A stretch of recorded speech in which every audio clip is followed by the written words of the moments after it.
care, right? I care. Over. Oh, God.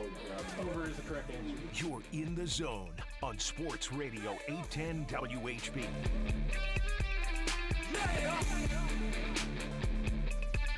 All right, a Wednesday edition of The Zone right here on Sports Radio 810 WHB. Jason Anderson with you, Sterling Holmes, Jack Johnson, Dylan Michaels, heading up until 2 o'clock. We've got you the next 4 hours. A lot of stuff to get into and talk about today. And, boy, there's some interesting things that took place last night. Some college basketball taking place last night.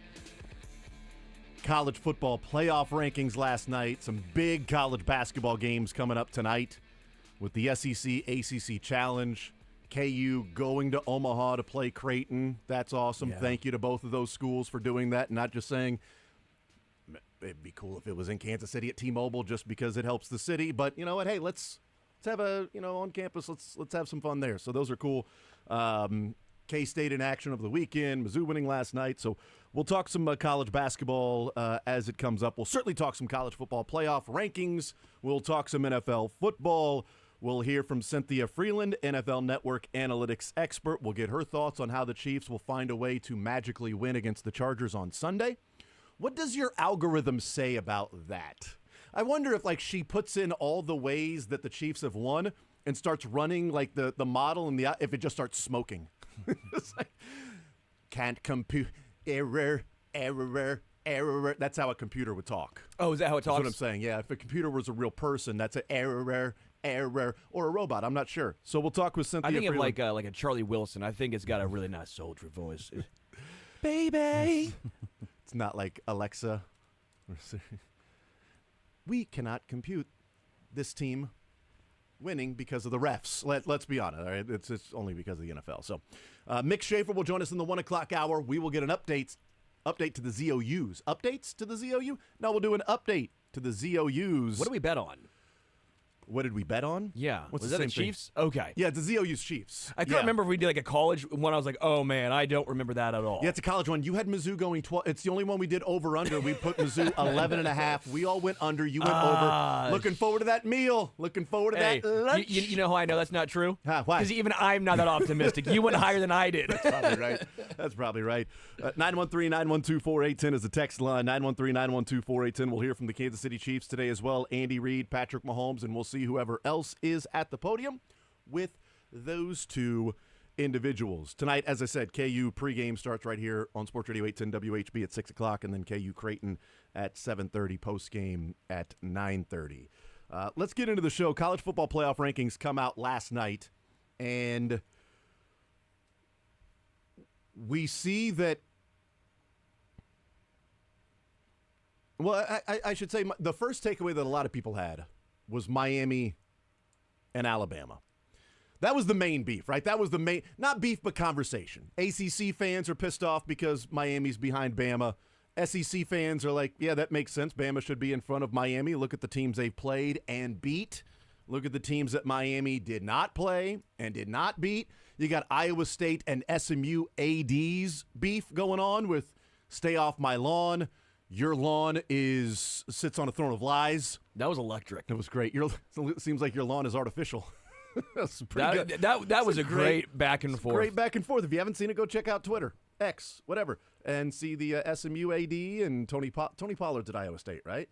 No, Tony Pollard's a running back for the Titans. AD Pollard is either at Iowa State. I think you're actually right. I think his name's also Tony Pollard. I'm just being a smart ass.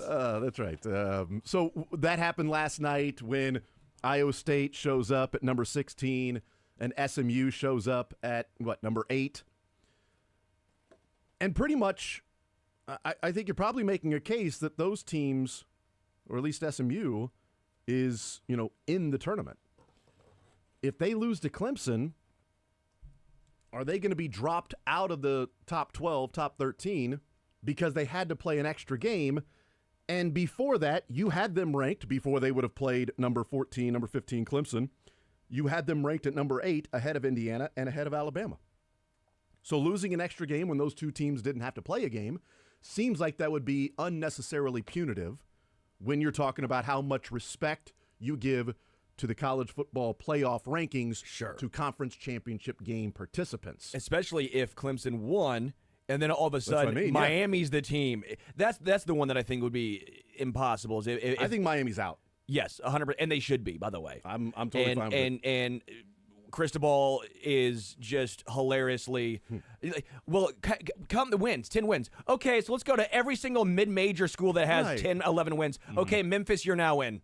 Sorry, Memphis, Army, UNLV, BYU, Iowa. Throw all the 10-win teams in there. Yeah, and what he's saying is, no. Count the wins by the power conferences. Okay, so you're saying count the wins against different opponents that you believe are better than the mid-major opponents. So what you're saying, then count the wins and then strength of schedule matters? Yes. I don't know that you want to do He that. hurt his case. I don't know what you want to talk about strength of schedule here because... Here's a wild concept. Beat Syracuse. Yeah. I like how you pronounce it Syracuse because that's correct. That's how you pronounce Syracuse. How do you, No, I'm not even like it's Syracuse, but if you are from New York, you say Syracuse. You're from. I went to Syracuse.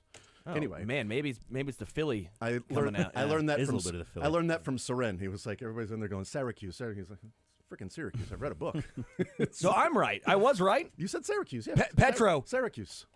That was for you. That's right. Are you guys good with Bama over Miami? Obviously, you are, Sterling, so you can keep drinking. But 100%. Jack. Yeah, I do think you have to put Alabama over Miami, even though this is not a typical Alabama team. I mean, if we're going to keep the same criticism over Indiana, it's got to stay with Miami as well, because I criticize Indiana, not that they can do anything about their schedule. They had to play who they had to play, but they went 11-1, and they dominated a lot of bad teams that they played. As for Miami, looking at it now, they didn't play a single ranked team this year.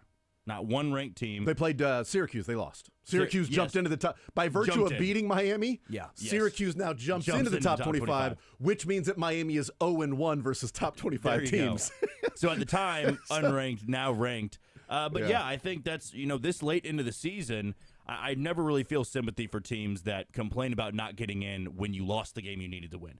I'm sorry, you win the football game, and then you don't have to have any conversation about this. That's what we've seen so often the last couple of weeks with a lot of teams that are left on the outside here. So much complaining about, well, we should be in because of our schedule, or we should be in because we won 10 games. Make it an easy choice for the committee. Make it easy for them. I know it's easier said than done, but Miami, I mean, what's the best win on their schedule? Is it at Louisville? Florida week 1. At Florida? Florida week 1. Probably when Florida was down in the I would say dumps probably back then. at Louisville. At Louisville? Louisville ended up 8-4. Okay. Although Louisville has that awful Stanford loss on the resume, but I would Yes. probably say, Florida ended up 7-5, but maybe it's because this Florida team is not what I would think of as a Florida team. Florida also got better as the season went on. They did. Yeah, that was a bad Florida team That in week was 1. early on in the season, and also like they played Ball State, and Ball State went 3-9. Like Bama, nobody's going to care about this except maybe me by knowing and remembering this, but Bama beat Western Kentucky 63-0. You know who's playing for the conference championship on Friday for Conference USA Conference? Western Kentucky is 9-3, playing for their conference championship. They beat them 63-0. Miami beat Ball State. They're 3-9. Like, I do think those things matter. Now did Miami, when they scheduled Ball State, know that Ball State was going to go 3-9 this year? Probably not.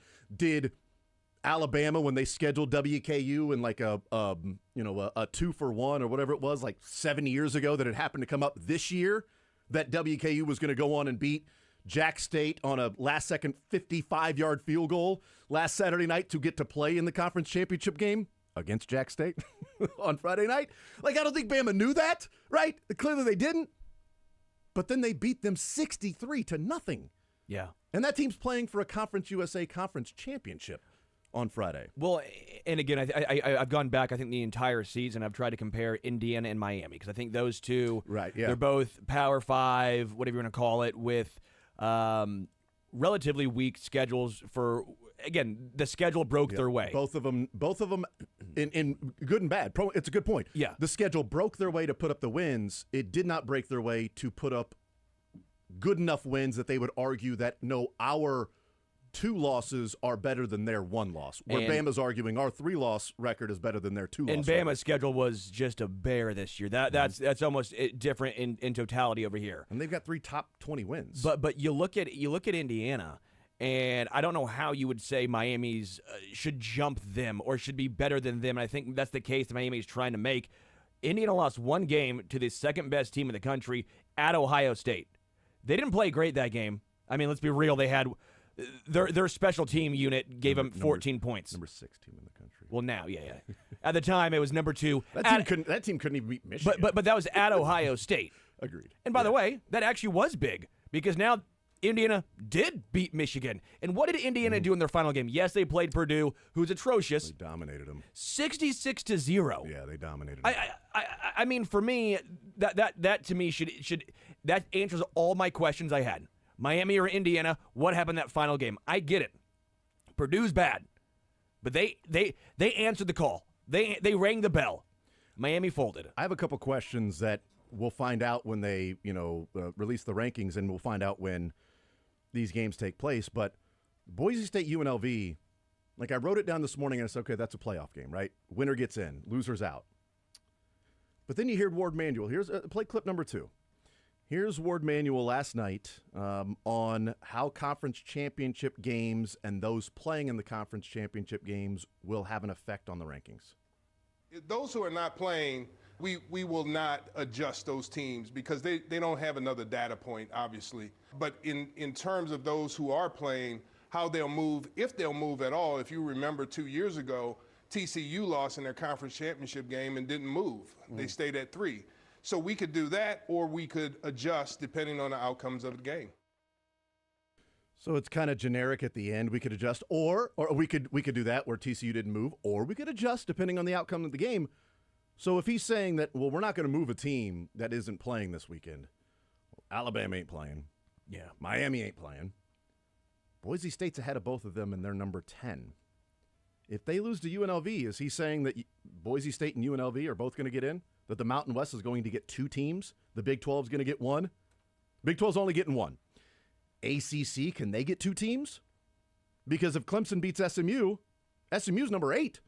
You already said they're better than Indiana, Alabama, and Miami. Yeah. And if they lose to Clemson, they lost to a team that's going to be in the top 15 anyway. So are you going to drop them to number 12 or 13? No. I think SMU is in. I think Miami is out.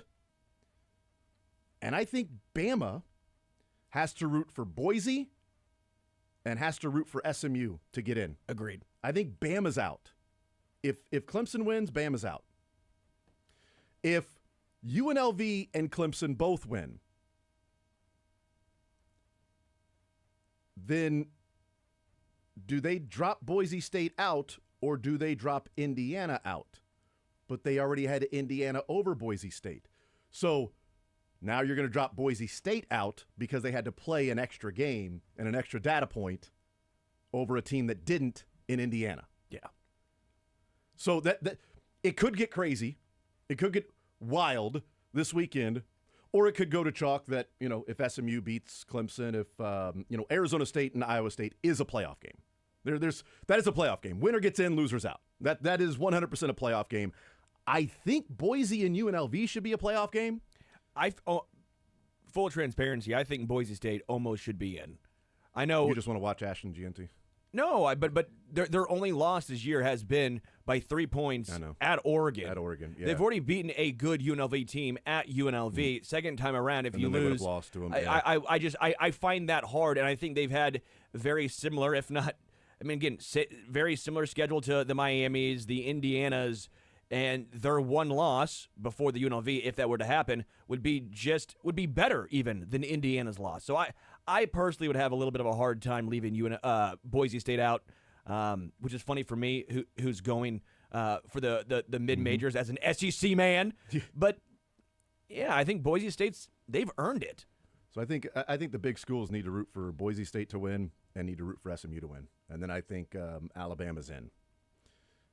If either one of those lose, I think Alabama's out. I think we're talking about the ACC getting 2 and Clemson and SMU, Big 12 getting 1, and potentially the Mountain West getting 2 and the Big 12 getting 1. It's crazy. And with Bama, very quickly, they've had a very difficult schedule. I get all that stuff. They have some phenomenal wins, but they could have done things. They lost to Vandy and they lost to Oklahoma. Oklahoma's the one that's right. That's the one you're going to look back on. So they could have done things different. To Jack's point, if Alabama gets left out, beat Oklahoma. Yes. You can't complain too much being a a team that lost to Vanderbilt, to Oklahoma. Vanderbilt's a much better team this year, but Oklahoma struggled. We saw them multiple times. Not look like they were capable of competing with the top half teams in the SEC, but it is the SEC. I feel like a lot of teams can pull off that upset if you're playing in your own house on prime time. For me, though, I think if you're going to keep the 12-team college football playoff, we just got to get rid of conference championships. I think it's got to go back to the way it was in the Big 12, where right after, I think it was Nebraska and Colorado, Missouri left, there was no conference championship, I believe, for like a few years or something. TCU and Baylor screwed each other by not having that. And then it was, yes. But again, like with Boise State, they beat UNLV in the regular season, and they're the number 10 team in the country. And because of their weaker conference, which they can't do anything about unless they relocate, they lose to UNLV and they get bounced out. Like, then UNLV jumps all the way up from 20 to maybe taking Boise State's spot. And now Boise State, even though that regular season win was important at the time, it's meaningless now because they're left on the outskirts here. And maybe you dwindle it down to less than 12 teams because 12 teams is a lot, and there's a lot of debate and criticism of other teams and weaker schedules. Like, maybe it's just too much right now because playing that extra game is so unfortunate for somebody like Boise State or SMU. SMU's top 10 right now. They're playing a damn good Clemson team. If Clemson beats them, are they on the outskirts now? But without, I mean, if you're saying no conference championship, but the conference champion still gets an automatic qualifier. Yes. So then, okay. So I was going to say, well, without the automatic qualifier, Big 12's left Yeah, out. Yes. Say, well, wait a minute. The champion gets in of a Power 5. But I also don't think from the Big 12 standpoint, like Arizona State right now is number 15, but they're ranked, but they're the 12th seed because they're a conference champion. I don't think the Big 12 conference champion is going to be outside of the top 12. I think at minimum, the Big 12 conference champion is going to move up 3 spots by, if Iowa State at number 16 beats number 15, I think they can move up 4 spots to number 12. If number 15 Arizona State beats number 16 Iowa State, I think they can move up 3 spots to number 12. So I don't think we're going to see this unless it's UNLV. This team's ranked 16th, and they're in the playoffs because they won their conference. If Boise State takes care of UNLV, I think every top 5 conference champion is going to be ranked in the top 12. Yeah, this We're was not just going to see these. Of course, it was the first year of it, but it was weird that the Big 12 was so down this year, or It was so down and kind of Or just middling. Yeah, well, they were so balanced. Balance is a great word, and they beat up. It's kind of beat up on each other throughout the season. I do wonder, and maybe they would say, nope, we're good. We made the decision. I wonder if they could go back and do it over again, if they would have accepted the 14-team playoff where the SEC and the Big Ten got 3 automatic bids and the ACC and the Big 12 got 2. You're guaranteed. Big Ten's already getting 3. SEC's already getting 3. ACC might get 2. Big 12's only getting 1. You'd be adding 2 extra teams, and you'd be guaranteeing an extra spot in the playoff. But the ACC and the Big 12 are like, no, we're not going to have this unbalance like that. You don't get an extra automatic. Yeah. We're all getting the same automatic bids, okay? But now you're only getting 1. Yeah. Where if you could have added 2 teams, and you would be one of those 2 teams. Like Arizona State and Iowa State would be like, would both be in. Now, it would take away some of the drama for this weekend because it is a playoff game. Arizona State, Iowa State is 100% a playoff game. I say 19 teams make it. Just the top 19 I like the 19. teams. I like the right at 20. Playing way till too March. Yeah. Way too What many. was that? Playing till March. Yeah. Just put in as many teams No, as no. possible. I just think 19 Yeah, knows. I don't even know who number 19 in the country is. I Yeah. have no clue who number 19. 17, Clemson, BYU, 18. Oh, it's Missouri 19. Well, that was random. Oh, that was totally random. Wow. Totally random. What are the odds of that? I would say probable, yo. The odds were probable. Hanging out here on this Wednesday edition of the show. We'll talk with Cynthia Freeland coming up at 11 o'clock. We will hang out with Mick Schaefer in the 1 o'clock hour. We got Chiefs press conferences, Andy Reid, Patrick Mahomes. I do want to get into this. Somehow we've decided to blame the quarterbacks for Azeez Al-Shaair throwing a forearm shiver into a guy's head while also diving. But it's the quarterback's fault. And somehow, in multiple different mediums, Mahomes has become the poster child for this. Like, people keep talking about, Patrick Mahomes does this. Patrick Mahomes does this. Like, people have lost their freaking minds. They have lost their freaking minds. The one run against San Francisco that was completely taken out of context and viewed for something that it wasn't. We now ignore the times that Josh Allen actually did fake slide. Like, if you want to talk about a fake slide, Bills fans called it a deke. But if you want to call it look at fake slides, it's Josh Allen. That's the one that's done that. But Patrick Mahomes has now become the poster child of, well, you got guys like that, and he does this, and well, Mahomes, and it's not even just fans. It's people in the NFL, including somebody that they just played on Friday. We'll get into that as well. We'll take a timeout. We'll come back. We're going to do something really awesome on the other side of the break. I'm pumped about this. We're going to talk with our friends from Cars for Heroes and Terry Franz, a.k.a. Car Santa.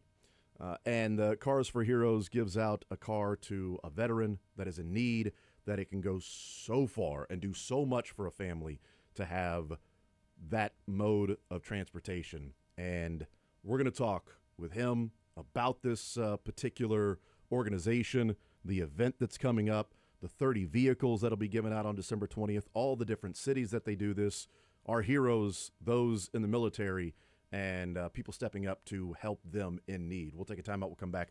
We'll talk with him about Cars for Heroes. I'm looking forward to this, and I would say that you guys will enjoy this conversation too. Got a little surprise coming up in the other side of the break as well. More Zone next.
And honored, in fact, to be a part of this and what will take place over the next 10 to 15 minutes. Joining us now from Cars for Heroes, carsforheroes.org, Car Santa, Terry Franz, and also the Director of Operations, Brian Christensen. Guys, thank you for coming in. We really appreciate it. Thank you for being here. Thank you. Appreciate you having us. Well, let people know a little bit about the organization and what you guys do. Carsforheroes.org. It's been going on a long time, but what is this? Well, we started in 1996. Started as a little, I had a car lot and decided it would be a good business promotion. And I started, called a radio station and say, hey, how would you like to give some cars away for Christmas? And we set up 7 cars, I think, the very first year. And started, and then all the press came out. We did it on Christmas Eve morning and gave them all away. And 4, 5, 9, 41, all of them showed up. Mm-hmm. So it really just started as a promotion. And then the next year it went a little bit bigger, it went to 10, and then it kept growing. So we decided maybe we should turn this into a charity. And we did. And the charity's mission is to provide basic transportation to veterans, active duty military, and first responders that are unable to obtain it on their own. And it kind of spiraled after at Christmas we went to everybody, and we still do every year at Christmas. Even though we help veterans all year, Christmas I open it up to everybody. If you're in need, we'll take a look at the application, and we still focus a lot on the veterans, but our first responders. But it's grown now. It's 20. This is year 29. On December 9th or December 20th, we'll be at Fowling Warehouse there on State Line and 103rd. And we're going to give 30 cars away all one morning. And when we do again for the 29th year, 4, 5, 9, 41, all of them, every TV station is there. In the past, we are dedicating this year to my friend Brian Slacker Adams. Slacker gave 16 years of his life with me that we did this, and we did it every week.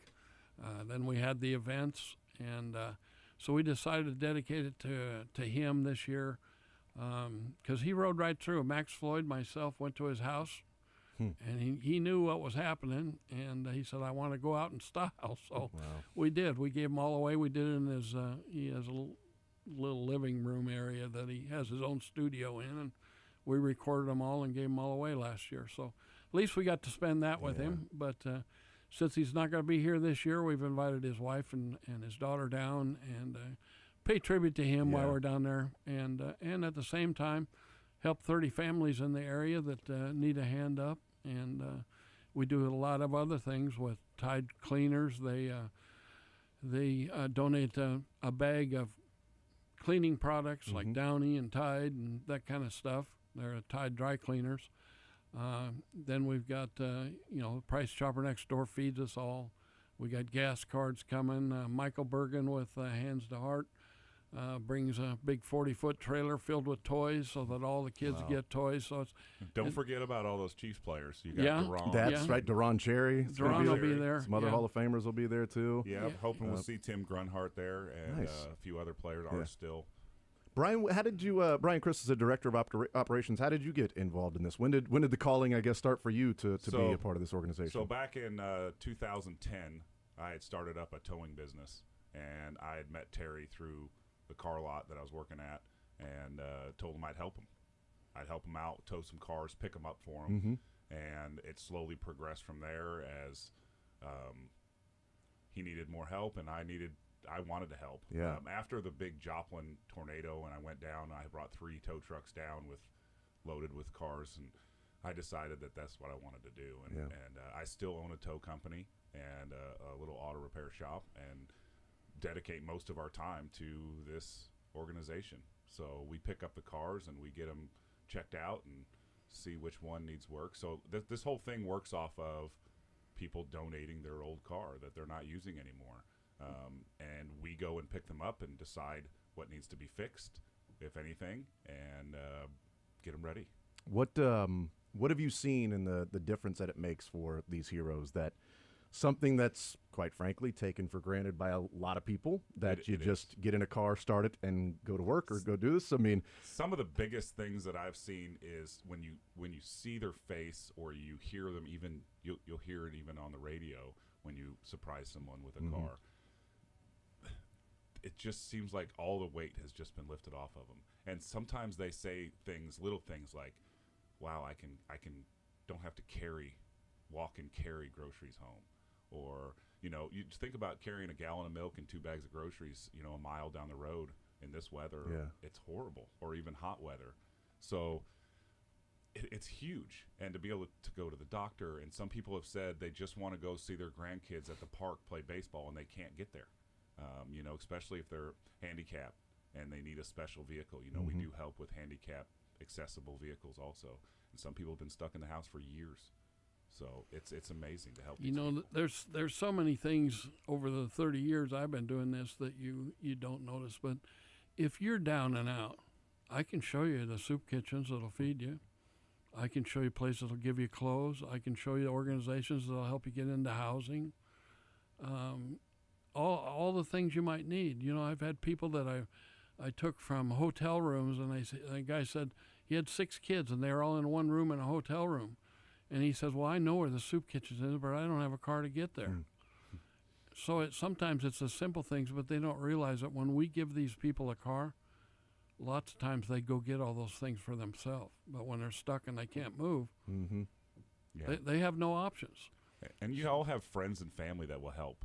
That they call, you call them up, and you call their friends and family, but after so long of asking for help and rides, soon they're just not going to answer their phone. And it's not because they don't love you or care. It's just it gets too much for anybody.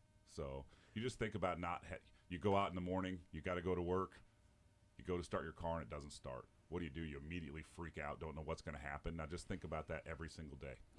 How do you apply for something like this?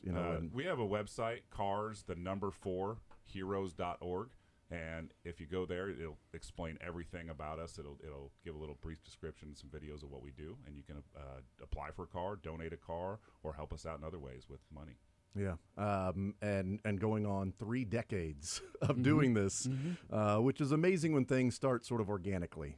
Just here's a little promotion, and now you've changed so many lives throughout the years, and 30 vehicles, that'll be given away. It's been thousands of cars that we've given away. Everybody asks me, how many did you give? Well, I didn't count them all. I just gave them all. I mean, I guess I can go back and tabulate everything. I've got the spreadsheet. I guess I can. Well, for years we did this here. We did it in Omaha. We did it in Wichita at Christmas, where there was 20 in Omaha, 20, 30 here, and then 20, 30 in Wichita. Yeah. And now we're spreading out. We were just heading to Tampa to give 4 away down there. We've done that once before, and it's because of the help.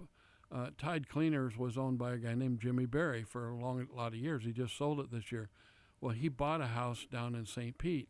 So he called me. He said, "Could I do it down here?" So we started collecting cars. No, you cannot help people in Tampa. Yeah. It's only here. So we did 1 year down there, and we were just getting ready. We were 2 days before the hurricane came through, and it stopped us. So we're going to have to wait for them to recover a little bit. Luckily, we the go cars down. made it. They're the safe. cars are okay. Yeah. How many people do you get typically over the course of a year applying for this, and how difficult is it to go through and figure out, here are the people that we can help that we're going to, and unfortunately, That's the difficult part. Yeah, I can't We imagine get, what's that. what, about 15,000 requests More for than cars? that. This morning, I cleaned off the applications at 5:30, getting ready to come down here, and I just looked when we were out in the other room, and we were at 30 applications that we got since 5:30 this morning. Oh, wow. But it's typical that I can get 500 a day during the Christmas season. You might wake up in the morning and have 70 or 80 overnight while you were sleeping applications. And now those aren't all from Kansas City. A lot of those are from all over the nation. But yeah, it's continued to grow because of social media. They find out about us and say, "Hey, I need a car," and we have a pretty strong presence in social media. You can imagine after all the years that we've been on there, and we've been giving a car away every week on a radio station for years. Right. Yeah. So you start to do the math, and there's a lot of people that are affected by it. and you guys have always been behind us, and we appreciate that. Every time you get another audience out there. And I don't know what giving cars away has to do with sports, except that It has we to have do with the sports community. guys shows up. That's right. It has to do Well, with the community. NASCAR, right? Yeah, NASCAR there is you go. sport. There we Yeah. go. We've given away at NASCAR with Michael Waltrip and Martin Truex. I gave one away with them. That was during the year of Joplin. And really? Then rock stars, Kiss, Alice Cooper. Yeah. We've been on stage with them, and my favorite's Ted Nugent. He's 3 times he's been up. Any time he came to town, he'd say, "Yeah, I'll go give a car," and we'd give one away up You on play stage. free for all, right? He's playing free for all when the car's getting. Yeah, he's quite a character as you get to know him. There's a lot to Ted Nugent, and a lot to absorb there, but he's always very patriotic. We've given away with Donald Trump Jr. in Wichita.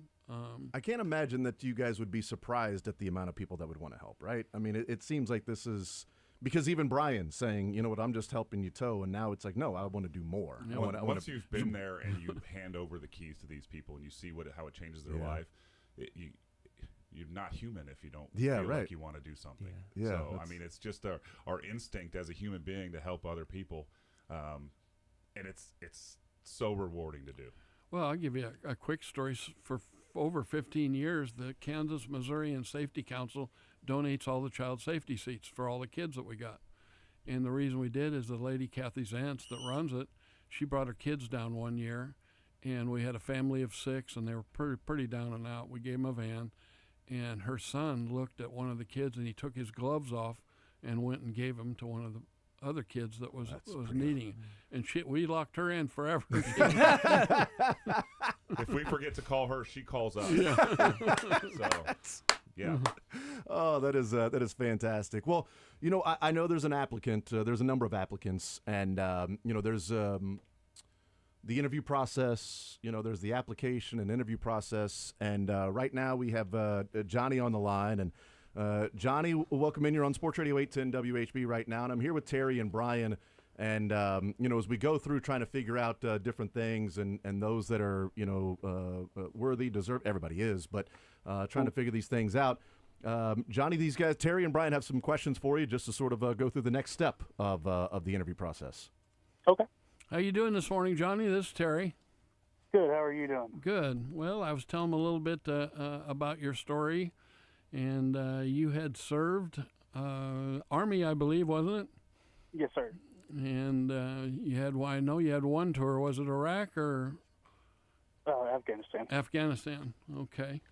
Well, I was telling them earlier, you know, the only qualification with us is that you had to serve honorably, and we've seen your DD 214, and you have done that. But apparently you have run into some problems since you got out, and you're kind of struggling with those a little bit. First off, you told me you don't really drive anymore. Can you tell us what the issue is there? The issue there is I have a traumatic brain injury. Uh-huh. So my cognitive is not as quick as it used to be. Okay. And so your wife does most all the driving? My wife does all of the driving right now. And you got 3 kids, was it? 14, 10, and 5, I think. Yes, correct. And you said your daughter was going in for some surgery. Was it a major surgery or minor surgery? Or It's major surgery. Unfortunately, it is sinus surgery. Oh, I see. Well, and then the reality of your situation, and I know times are difficult. I'm sure you're not in a position where you can run out and get a job or have somebody taking you back and forth with all the other disability items you have on your list. But you tell me that the car you got now, you're about to lose it, that you're a little far behind on payments. Yes, that is correct. We're Yeah. almost 3 months behind. Have you figured out what you're going to do if you lose your car? No, we have not. Well, I'm sure that's nerve-wracking, especially at Christmas. It is. One of the things that I've seen about the application, Johnny, is everything that your wife does for the family. Like it certainly Two jobs. It jumps off the page how the sort of the beacon, the matriarch, the rock of the family seems to be the work that your wife is able to do. Yes. Yes, she does quite a bit for us. And see, there it There is. was- There it is, a veteran right there, not asking so much for himself a vehicle, but for his wife and family to get the help that she needs more than him. So. Yeah. Yes. Well, Johnny, let me ask you this. I always ask kind of a personal question, but how would it change your life if you had a car right now? It'll be a huge financial burden lifted. I mean, I don't know what our monthly payment is on our current car, but it would mean that we would have additional groceries for the month instead of having 2 weeks and struggling. Got to figure it out for the last 2 weeks of the month. Have you got Christmas figured out for you and the kids, or? Very little, honestly. Yeah. I think my mom is trying to help out some, but she's on disability also. Well, Johnny, we don't like to see any of our service people who have served us all suffer at all. And so I'm going to put it over to Brian. What do you think? Well, I wanted to actually throw it on over here and see what you think about this. Well, looking through the application and seeing everything that his wife does, the one thing that stands out to me, guys, is the entire thing is him talking about his wife. He's not talking about himself and the traumatic brain injury and how it happened and feeling sorry for himself. It's all about, this is what my wife is doing for us, and it is such a heavy burden on her, and I just want to see life be a little bit easier for her, and she's taken all of this on, homeschooling the kids, working 2 jobs. Yes. Like that's what stands out to me. So, I mean, I don't know. What do you think? I say he gets the car. I think we give you a car. Johnny, I think you get a car. Awesome. That's so grateful. Thank you. Yeah. Well, we're happy to help you out. And there's a few more things that I didn't get into you, but on December 20th, we're going to be at Fowling Warehouse in South Kansas City, not far from you. And we're going to have you and the family down that morning. We're going to present you with keys to a car, hand you the title. We're going to have toys for your kids. Michael Bergen has a trailer full of toys, so we'll try to find something age appropriate and sex appropriate. He always has a list. How many girls? How many boys? Yeah, what are their ages? What are they into? Right. And that morning, a lot of the people that have listened to us for years, they stop by, and gas cards are usually, we'll fill up your tank, but there's usually some extra gas cards. Food cards, Price Chopper is excellent at helping us out every year, and so there's going to be a lot of extras down there that morning, and we'll feed you, send you home in a car, and then you will have 0 payments from now on. Oh, that's so appreciated. Tell your lender to come get his car. And tell your wife to take a big breath and a little break. That's right. I will do. That is amazing. Yeah. And what kind of car would you prefer? I mean, besides like a Maserati, obviously. I mean, besides that. But I'm reading here, like, the minivan or the van, also your service, animal that, I do have a service dog, so it's honestly something that's just large enough to have the 5 of us and my service dog. A minivan or a big SUV. Yeah. Yeah. Mm-hmm. Okay, Sounds good. That sounds great. Yeah, we try to accommodate. I have a feeling. I have a feeling there's probably going to be something in that range. Yeah, we can't always accommodate everybody with everything, but we try and make it work best for each individual. You're early in the process, so Brian's already got a car picked out for you, so you're going to get what you need. I think that's the case. Johnny, well, I mean, I'd say congratulations, but I mean, it's really thank you for serving and everything that you've done for this country and what you've given for this country.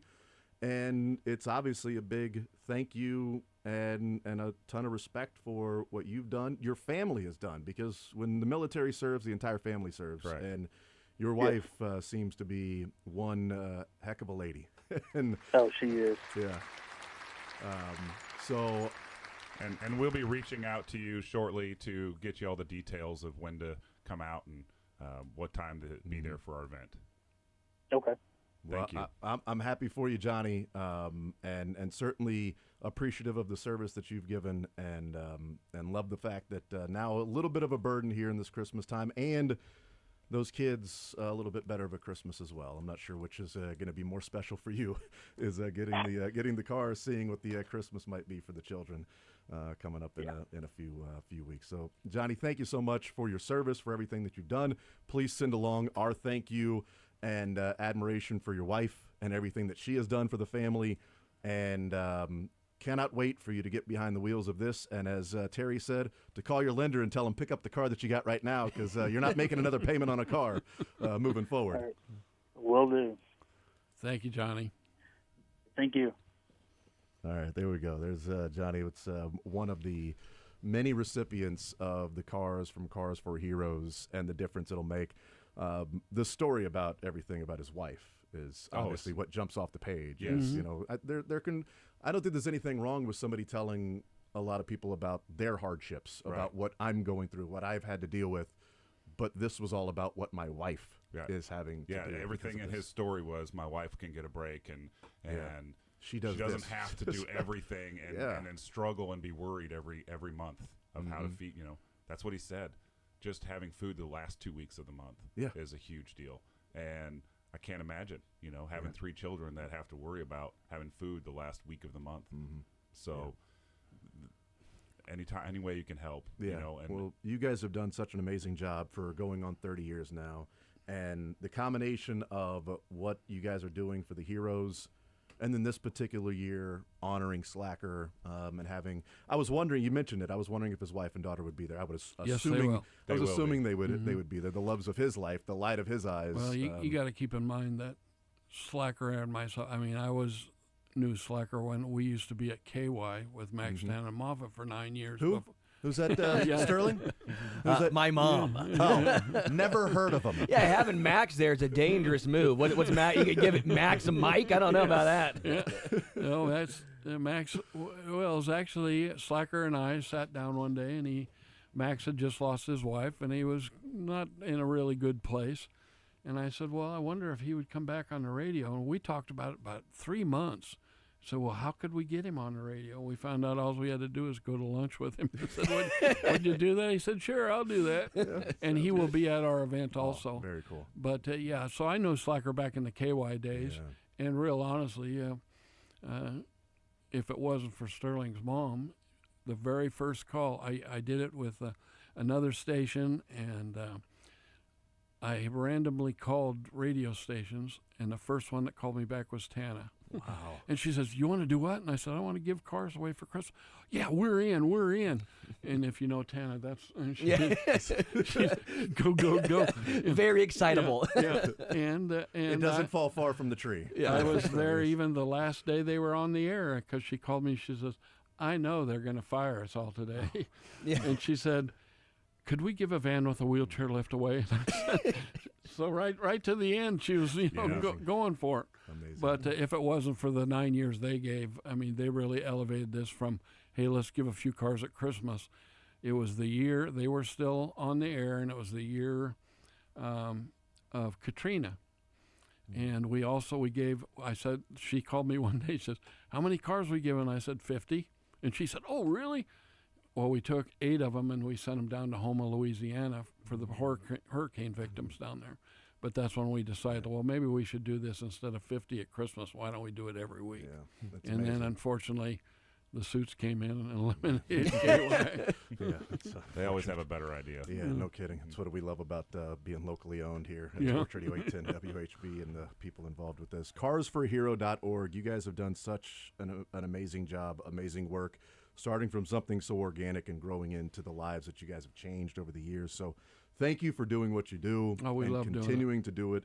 And thank you for letting us be a part of it. Oh, we today. appreciate it. We Very really do. special. We for us to do appreciate this. you hitting a listening audience out there. Maybe somebody will donate a car. Yeah. We have to fix 30 cars. Now, you know what even a minor fix on a car is. So Yeah. that cash, if they don't have a car, send the cash in. You can do everything on our website, and it all helps. And please, everybody, you can all be. It's open to the public for our event on December 20th. Come and hang out. And Watch this for yourself. Yep. 6 a.m. to 11 a.m. at the Fowling Warehouse, 103rd and State Line. Right? 103rd and Is that State Line, location? right next to the Price Chopper, and that comes Very cool. convenient because they feed us that That's morning. very so good. you come down and have some coffee and some donuts and some stuff like that. Terry, Brian, thank you so much for stopping in. We really Thank you. appreciate it. We're appreciative of what you do and honored that you let us be a part of this. So thank you so much. Thank you. All right, there we go. That's Cars for Heroes. Cars, the number 4, heroes.org to figure out a way to be involved with this, to give back in any way, shape, or form. Cars, money, help, time, and also to apply if you're struggling as well and you're a hero. We'll take a time out. We'll come back, continue rolling. More Zone next.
She's crunched the numbers, and the results are clear. The backup booty isn't as good, as it turns out. If she picks a dog, she'll have the math to back it up. It's not like Travis Kelce is done.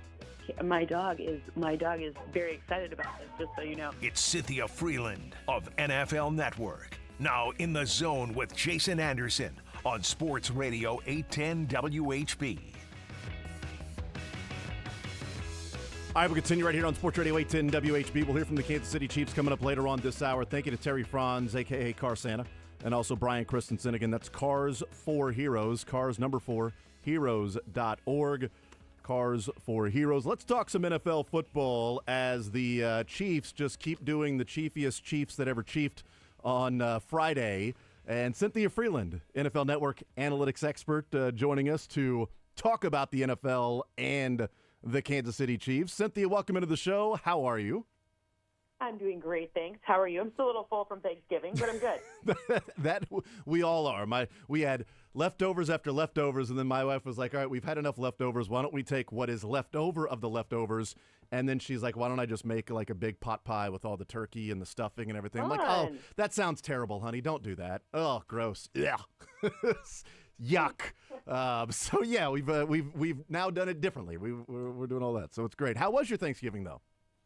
It was fantastic. I mean, I was definitely it's always an interesting week, right? Like a lot going on, extra shows, extra games, and I was definitely, I like being busy, so it was a good level of stress. And then I did this interesting thing with Amazon on the weekend, so I actually had to go to Las Vegas 2 times in 2 days. Wow. That's a little wild. That seems like it's a lot. Usually if it's like, well, I've gone to Las Vegas a couple times the last couple of days, you're like, hey, man, are you okay? You got something? You got a problem? You got something going on there? Right.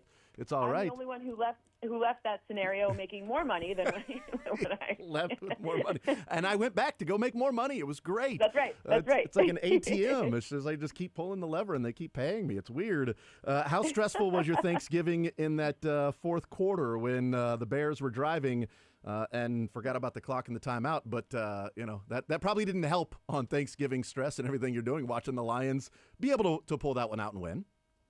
The good news is that the first half didn't feel so stressful, so I got like all my cooking in, everything was good. And then I was like, what on earth is going on right now? And then it ended the way it ended. I'm like, whatever, a win's a win. Who cares? At this point, who cares? Who cares? It's a win. It's amazing how many times something like, I shouldn't say amazing how many times, but that things like that would, like we've advanced pretty far in analytics, right? I think NFL teams have advanced pretty far in analytics, and yep. I would assume that every team has analytics people there. Yep.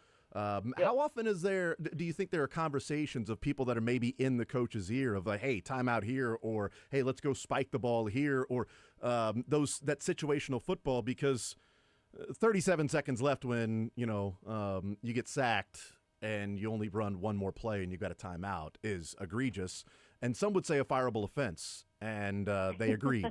I mean, I think that the Bears management would say that's a fireable offense. Yeah. Do we see that as often as it seems because these things are so highlighted and we discuss them and hand-wring and ask how could that happen? Does it happen as often as we think it does, or have teams advanced to the point that we're seeing this less and less with some of the more egregious time management, clock management errors?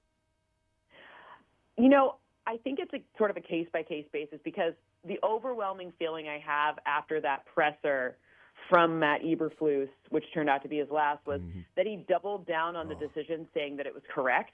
And now what I think we are saying is that with the availability and how much we talk about game decisions and decision management and having people in place to do that, to double down and say, no, it was right when it was not right is probably, I mean, there's almost, it's not an analytics decision that it wasn't right. It just was a mistake. And to not be able to take accountability for that mistake, I think, was his fatal flaw. Because now what you're seeing is people will, they'll either defend or rebut their situation, but it's not a clear and dry, it's not the type of thing where it's like very easy to say where it was right. Like, that was just a mistake. That wasn't like decision science. It was an oversight, and that happens. But to not be able to take it, I think that's where that's what makes this one a little bit different. Yeah. If the next day you say, looking back, here was the plan, and it didn't work because of how frazzled everybody was. It happened after a sack, and if we had a plan, the sack should have changed things, and we call a timeout and regroup, and then we could, plan our course of action from there. And, yeah, next time we're in that situation, we will definitely do it differently because it didn't work out this time.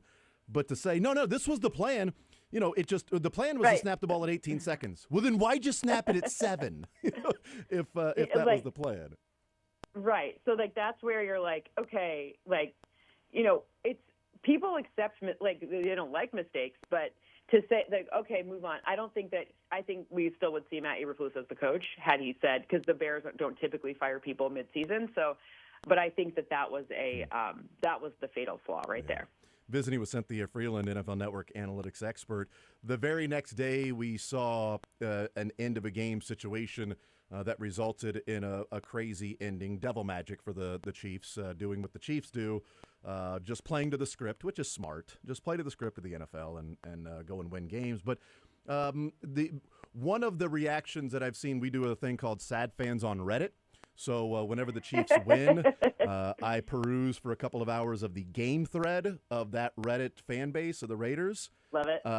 And I would say the consensus is, why did we even try to snap the ball again? You're at the 32-yard line. You've got 15 seconds left, and you don't have a timeout. You're asking for, trouble at that point. They should have walked up there, waited for it to tick down to 5 or 4, and then spiked the ball and kicked it.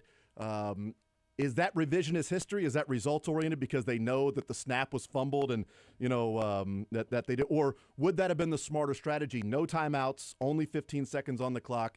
You're at the 32-yard line. Could you get extra yards? Certainly you could, but you could also risk getting tackled in bounds or sacked and the game is over or anything like that.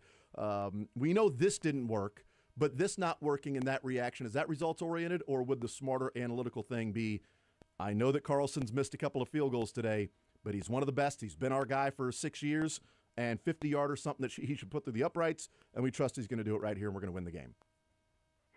I would have put it on his leg, but part of that is because I am not the Turners, and I would probably have said, all right, we're kind of playing with house money here in terms of, we didn't even know Aiden O'Connell was going to be starting until a week ago when Gardner Minshew got hurt. And sure, Brock Bowers has been great, and we've gotten some things going, but this is still a great defense, and this is not a good.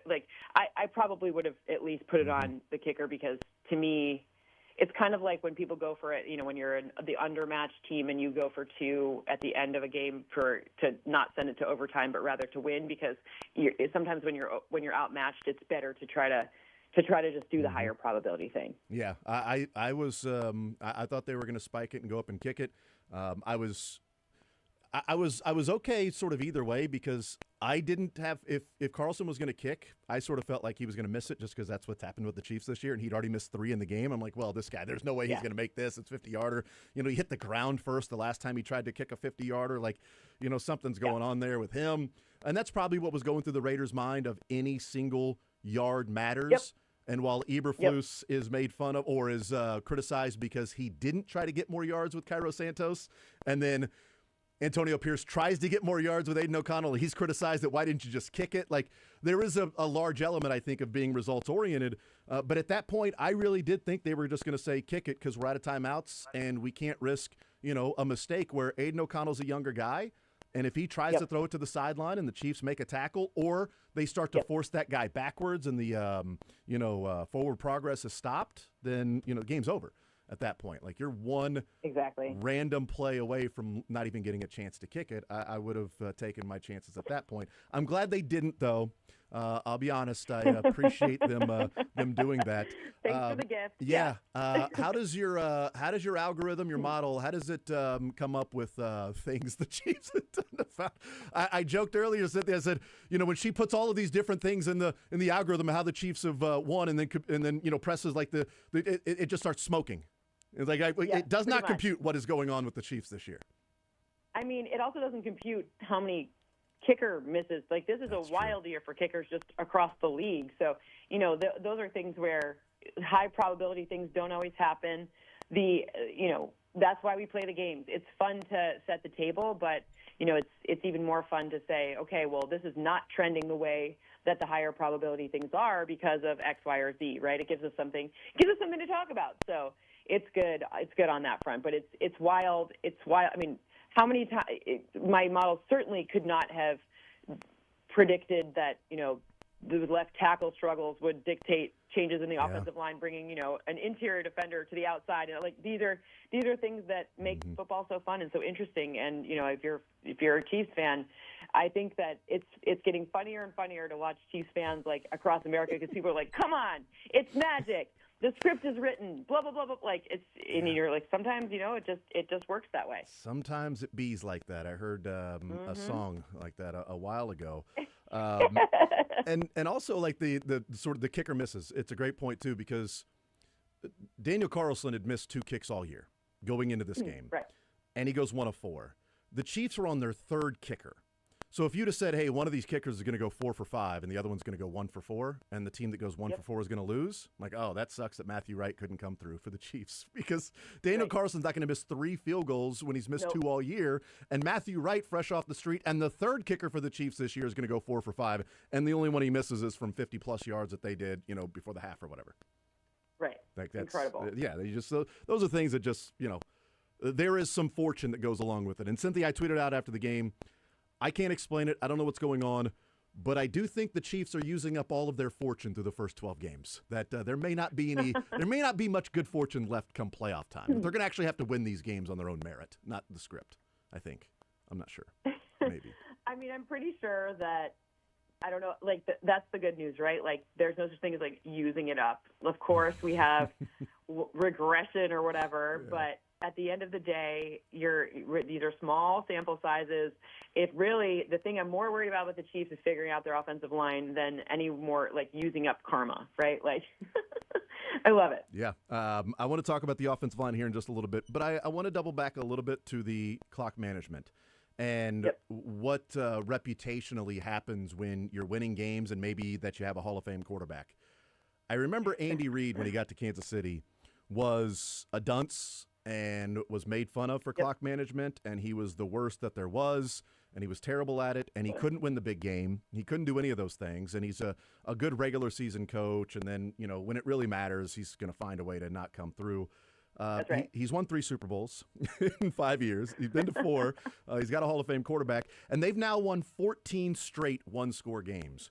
So one of the questions that I want to know and how we sort of can figure out what the ingredients are to this, is it you get better with more information over the years? You're a more experienced coach. Antonio Pierce, maybe 2 years from now, if he's still a coach, Carlson's kicking that and not taking a chance because he's lived through it. Andy Reid's lived through some of those things. He thought about going for it on 4th and 2, and he said that he's having a conversation with Frazier, their analytics guy, before the 4th and 2, before they punted it. So they're going through those things in real time and prepping for it.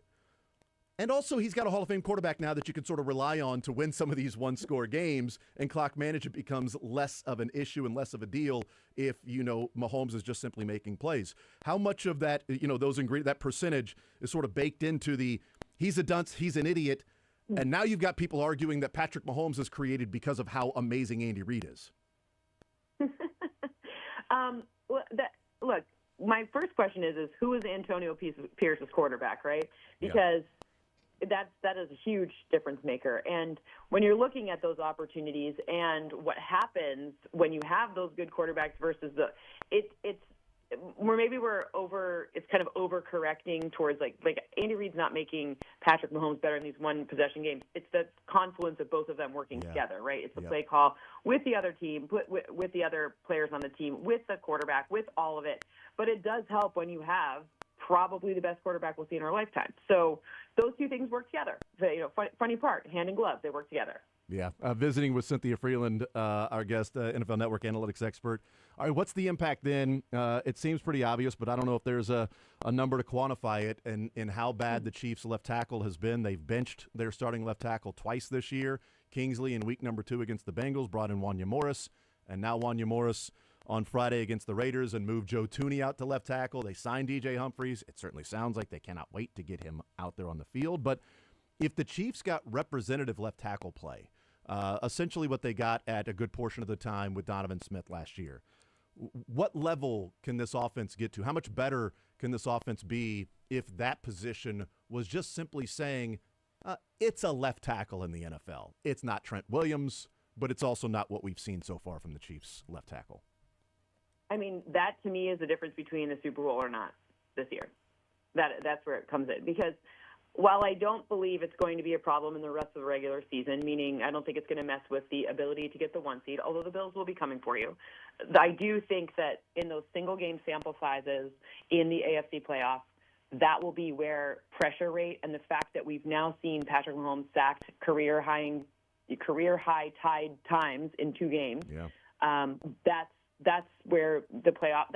And I don't think any Chiefs fan would be like, nope, she's wrong. I think they're like, yeah, that's probably right. Like those single games, like you match up against the Steelers and T.J. Watt just plays out of his mind for a game that could be a difference maker because you need those third downs to convert. You need to stay with the offense on the field. Mahomes can't create the magic if he's not on the field. So to me, that's the difference. That is the way to get to the Super Bowl will be if you can get at least average. I don't need Trent Williams, just like you said, at least average left tackle play. Yeah. And do you think they can get that with DJ Humphries? I mean, it's a big unknown around here because he hasn't played this year. And he's talked about how excited he is to play.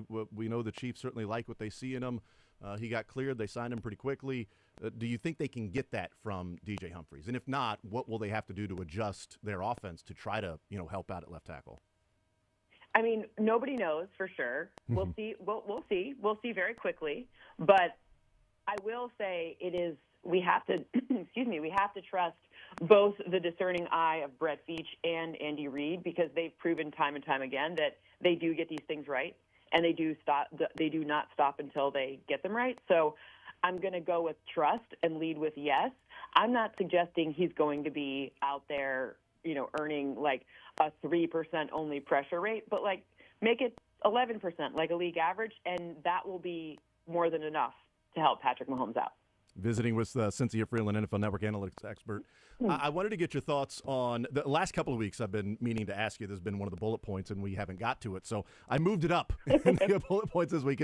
It keeps, Robert's Rule of Order. We keep tabling it to next week. The running back conversation in the NFL. Saquon Barkley is getting more and more discussion for being an MVP this year, and we just don't see running backs win MVP. Adrian Peterson, the last one. We went through a 17-year stretch where 7 running backs won the MVP, and since then, with Sean Alexander and LT, the next 17 years we've seen one, and that being Adrian Peterson. But my question isn't really about Saquon Barkley winning an MVP. It's more of, are we seeing a resurgence in the view and the value of a maybe difference-making running back would be the way to do that. The Detroit Lions are based a lot on Montgomery and Gibbs and how good that running game is in a passing league. Saquon, what he's done for the Eagles. I think a big part of the Texans' Jekyll and Hyde is how good is Joe Mixon that day? And are they running with Joe Mixon? And if not, well, good luck to the Texans. Like, are we seeing more of, and I think a big issue maybe for the Bengals was, a couple of players, a safety they let go, and Joe Mixon they didn't bring back, although Chase Brown has been fine. But are we seeing maybe a more of an appreciation this year than a dismissal of running backs or a dime a dozen? You don't pay him, put anybody out there, and it's really about what the offensive line blocks for him.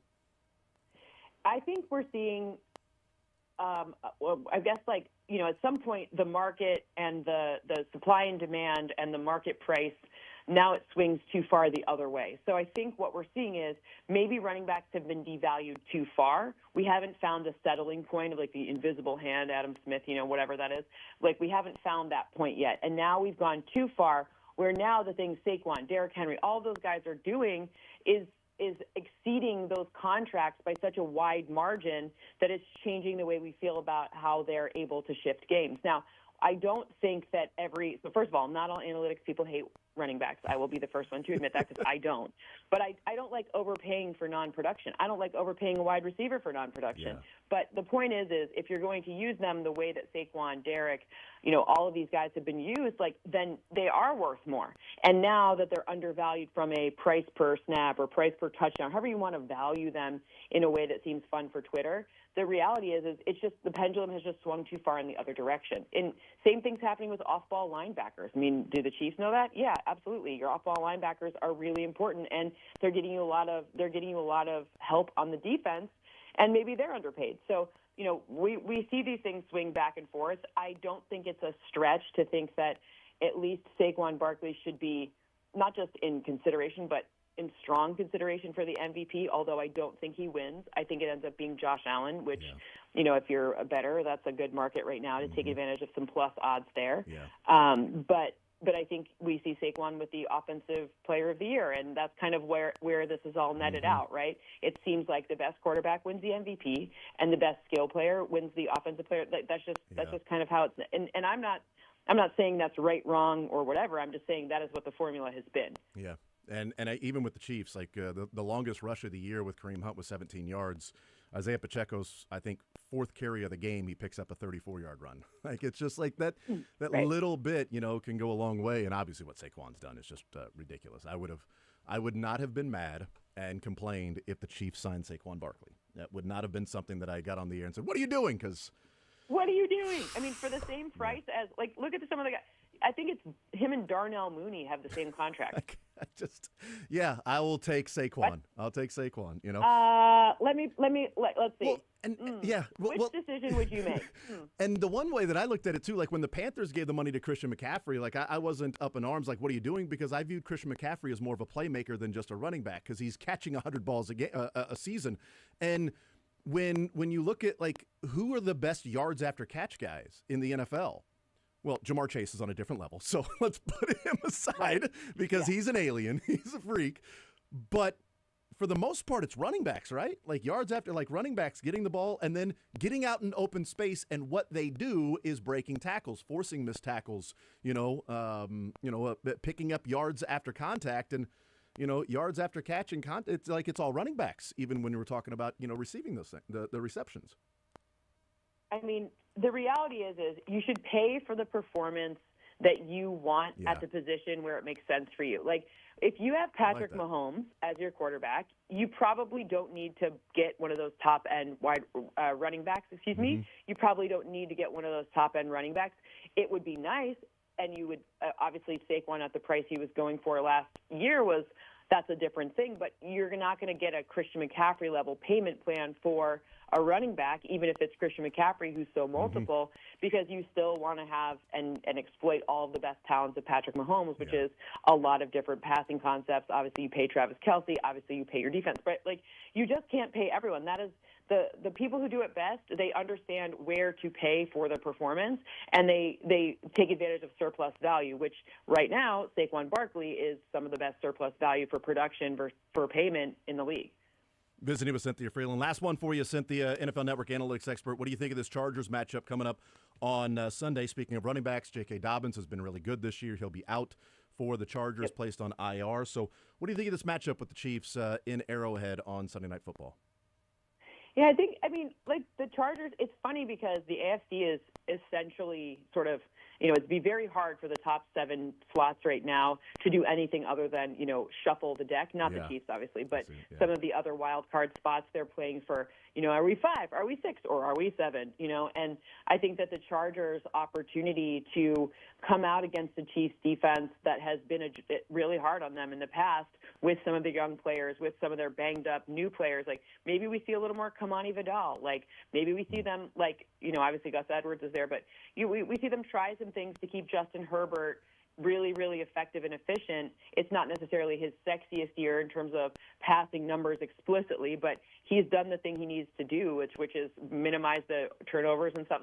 I think we see a strong performance from them, but I don't think this is something where they're going to improve their positioning in the playoff race very much. I think this is they're trying to figure some stuff out. I mean, they have a number of people. I don't know what's going on with Lad McConkey yet, et cetera. So, Their injuries make me hesitant to say that they could beat the Chiefs in this one, but I think they have a nice, solid, kind of improved performance. Yeah, I'm just ready for the field goal.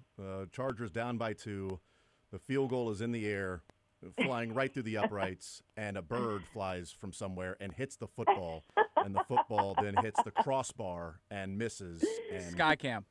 It hits the Skycam. Skycam. Yep. It hits the Skycam or the wire. Because then they could say that it's rigged and that the NFL flew the Skycam in the and Cameron Dicker is just that good that he can hit the wire for the Skycam. Yeah, I'm ready for that. I cannot wait for whatever the last chapter of this game's script is going to be. Looking forward to it. I mean, do we even need to watch the first 4 quarters? No. I mean, the first 3.5 quarters. It's like just the that NBA. Second half of the fourth. It's like the NBA. Or soccer. Yeah, you don't need to watch the first 3.5 quarters of the NBA. Just watch the fourth quarter. That's when the teams start going on these runs. Just watch the last 5 or 6 minutes of the Chiefs, and then we'll figure out how the script was written for the whole thing. So, Cynthia, thank you so much for the time as always. I appreciate it. Enjoy the football, and we will talk next week.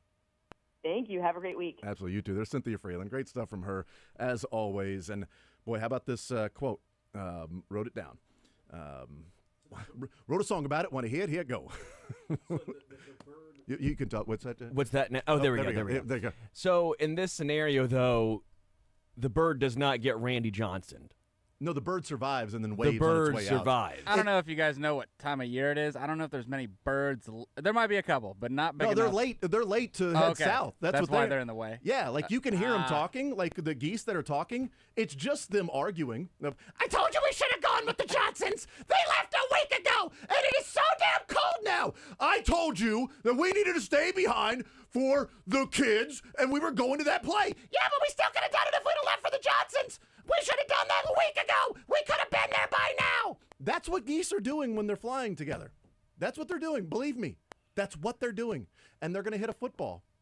And the Chiefs are going to win based on the gaggle. Like to put a gaggle on you. But how about this quote? That was one of your best. Thank you. I'm proud of you. Thank you.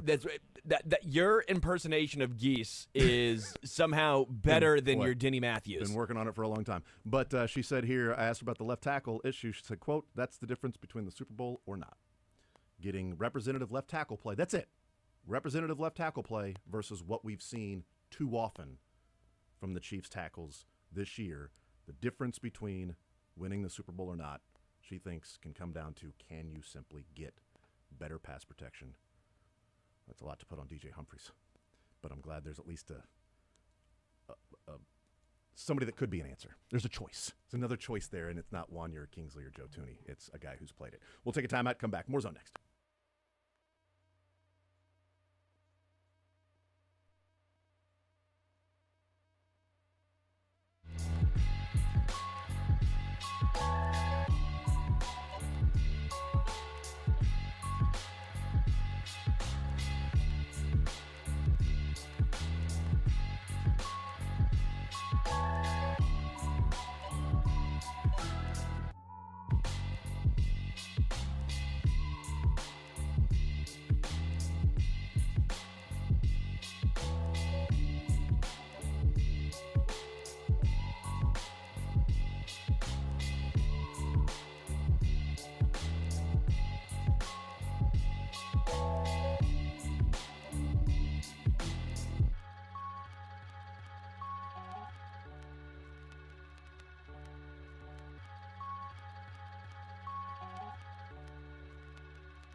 All right, one of the things I was going to talk to Cynthia about, and I'm going to go ahead and Robert's Rules of Order, we're going to table that. For next week, yeah. Next week, all in favor. I move to table that to next week's conversation. Can I get a second? Second.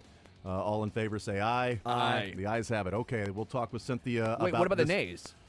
You hear Nays? Curtis down the street, down the road. But the luck of the Chiefs, right? They keep getting they don't deserve to have all of these wins, right? I've seen that. Like, there's a Miami Dolphin fan that was tweeting out how the Chiefs should be 5-7 right now. I don't even know if that adds up with the wins and losses. I'm not really sure. Well, they're 11-1, so that would be that makes that's numbers. Yeah, they should be 5-7. So I just went and looked at like what the margin difference in score was entering the fourth quarter. Like, how lucky were they? Or, as my son and I were talking the other night, and he was like, there's a lot of people saying how lucky the Chiefs are, and he's like, I don't get it. Like, they're winning these. And he was talking about the Isaiah Likely, and he was like, they keep talking about that one. He's like, but the Ravens were coming back in that game. I'm like, thank you, son. Yes. I love how smart you are. I said, people don't care that the Chiefs entered the fourth quarter up by double digits over Baltimore. No. All they care about was, well, the pinky toe didn't get down. Yeah, you know why? Because they gave themselves zero margin for error because the Chiefs controlled that game for 3.5 quarters. And they had to also get the 2-point conversion. But no one wants to count that. No one wants to have. Facts don't care about feelings. 100%. More's on next.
I believe a little bit later on in the noon hour, we will then hear from Trent McDuffie and Charles Omenihu will be at the podium a little bit after Patrick Mahomes. So we'll hear from Andy Reid, Patrick Mahomes, and then a little bit of a break, and then Trent McDuffie and Charles Omenihu will be at the podium today. So we'll hear about Charles Omenihu's game.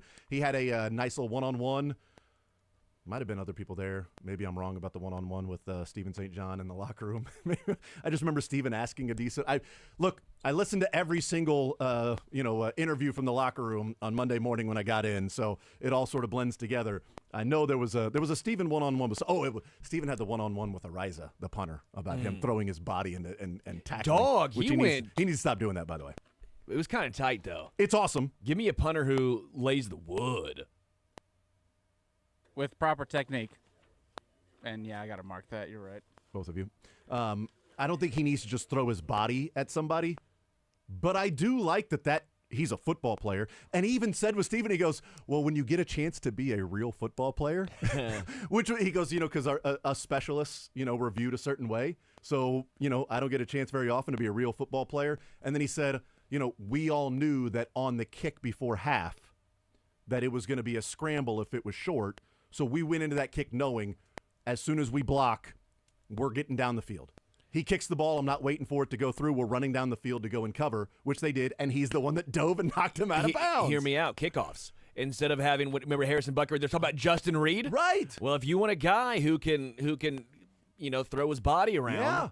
Let's do that. He's got a strong leg. I know it's typically dropped to his foot, but I think he could swing his foot through one way or another. What's his 40 time? I mean, he was busting it. Yeah. Faster than anyone on this show. Yeah. I also don't need him to break a collarbone and not be able to punt well, because dude, he's you can diving break at a collarbone and still punt.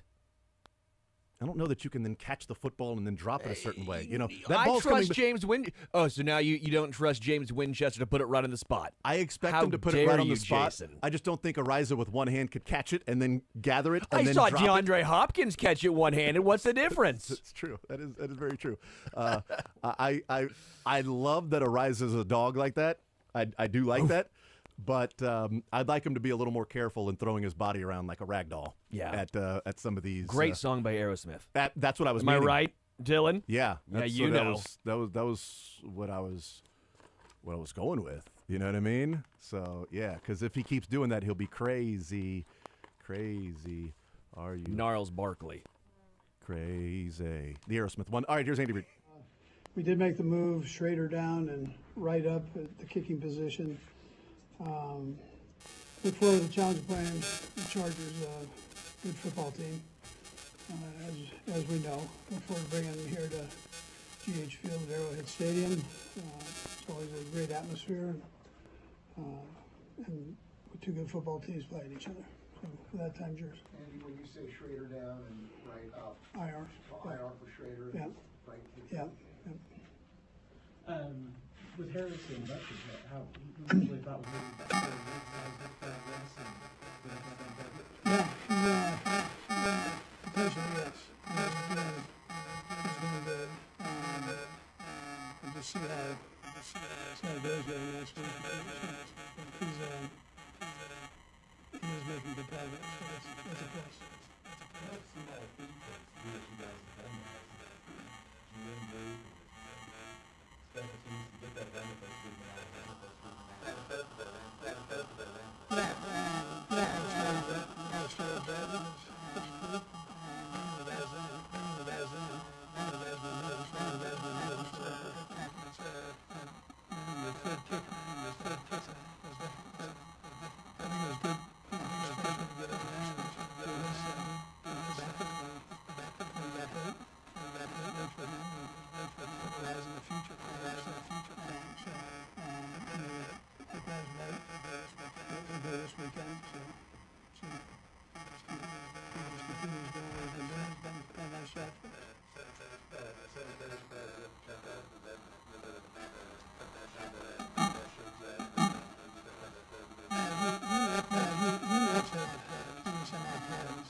Speed of the game.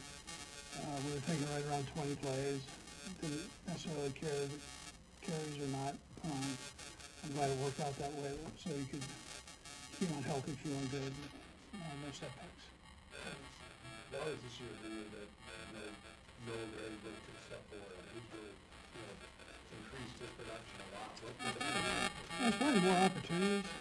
Just we're doing a little bit more double tight stuff, and he's had a good blend in there.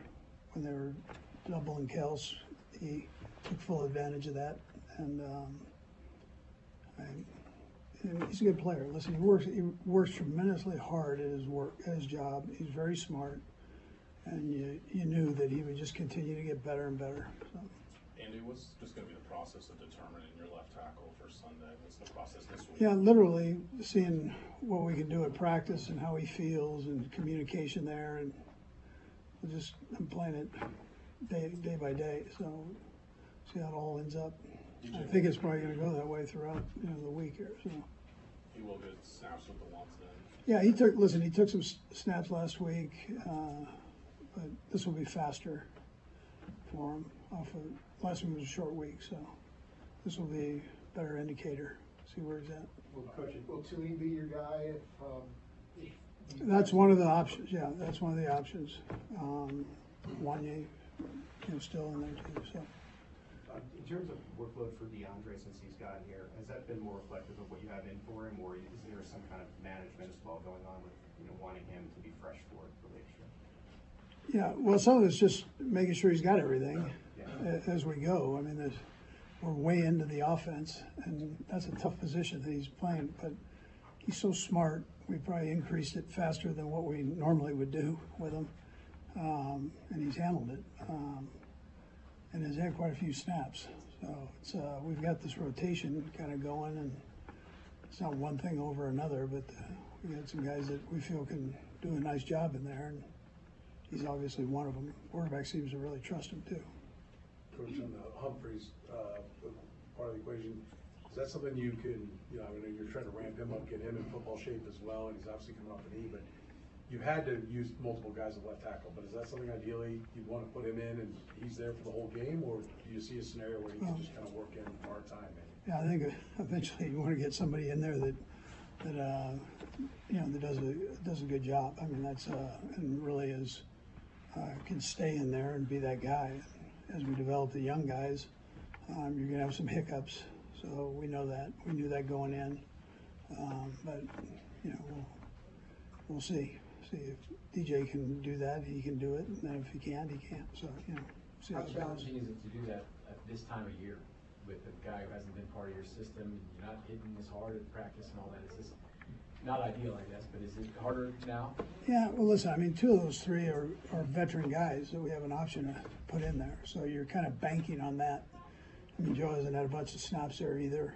Wanye and Kingsley have taken most of the snaps, so and DJ hasn't played other than the X number of years before this, and 9 years or 10 years before this. So we're banking on that part of it with a couple of those guys.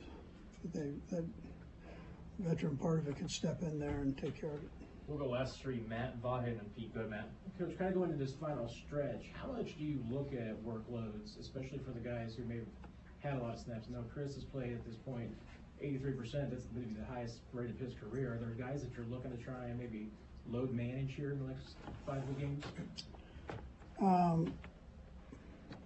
Possibly, not this week.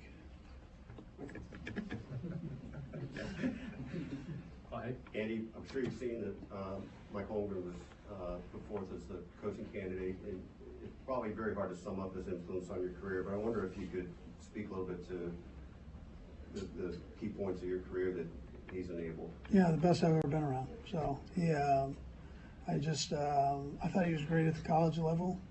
I thought in the NFL he was phenomenal. I mean, I've been a head coach now for a couple of years, and I still look back and go, I don't think anybody's done it better than what he's done it. And I've seen it all for 20 some odd years. So it's he just had a great way about him with people. He was tough enough. He was he's a brilliant guy. So he just had a great handle on things. And so if he didn't make good on his promise to you when you were at Missouri, are you still college coach? Yeah, I'd probably be coaching the offensive line. Yeah, maybe get out of the box. Did he also get you to San Francisco State? Was that how that went? No, so Lavelle Edwards was friends with Vic Rowan at San Francisco State. Right.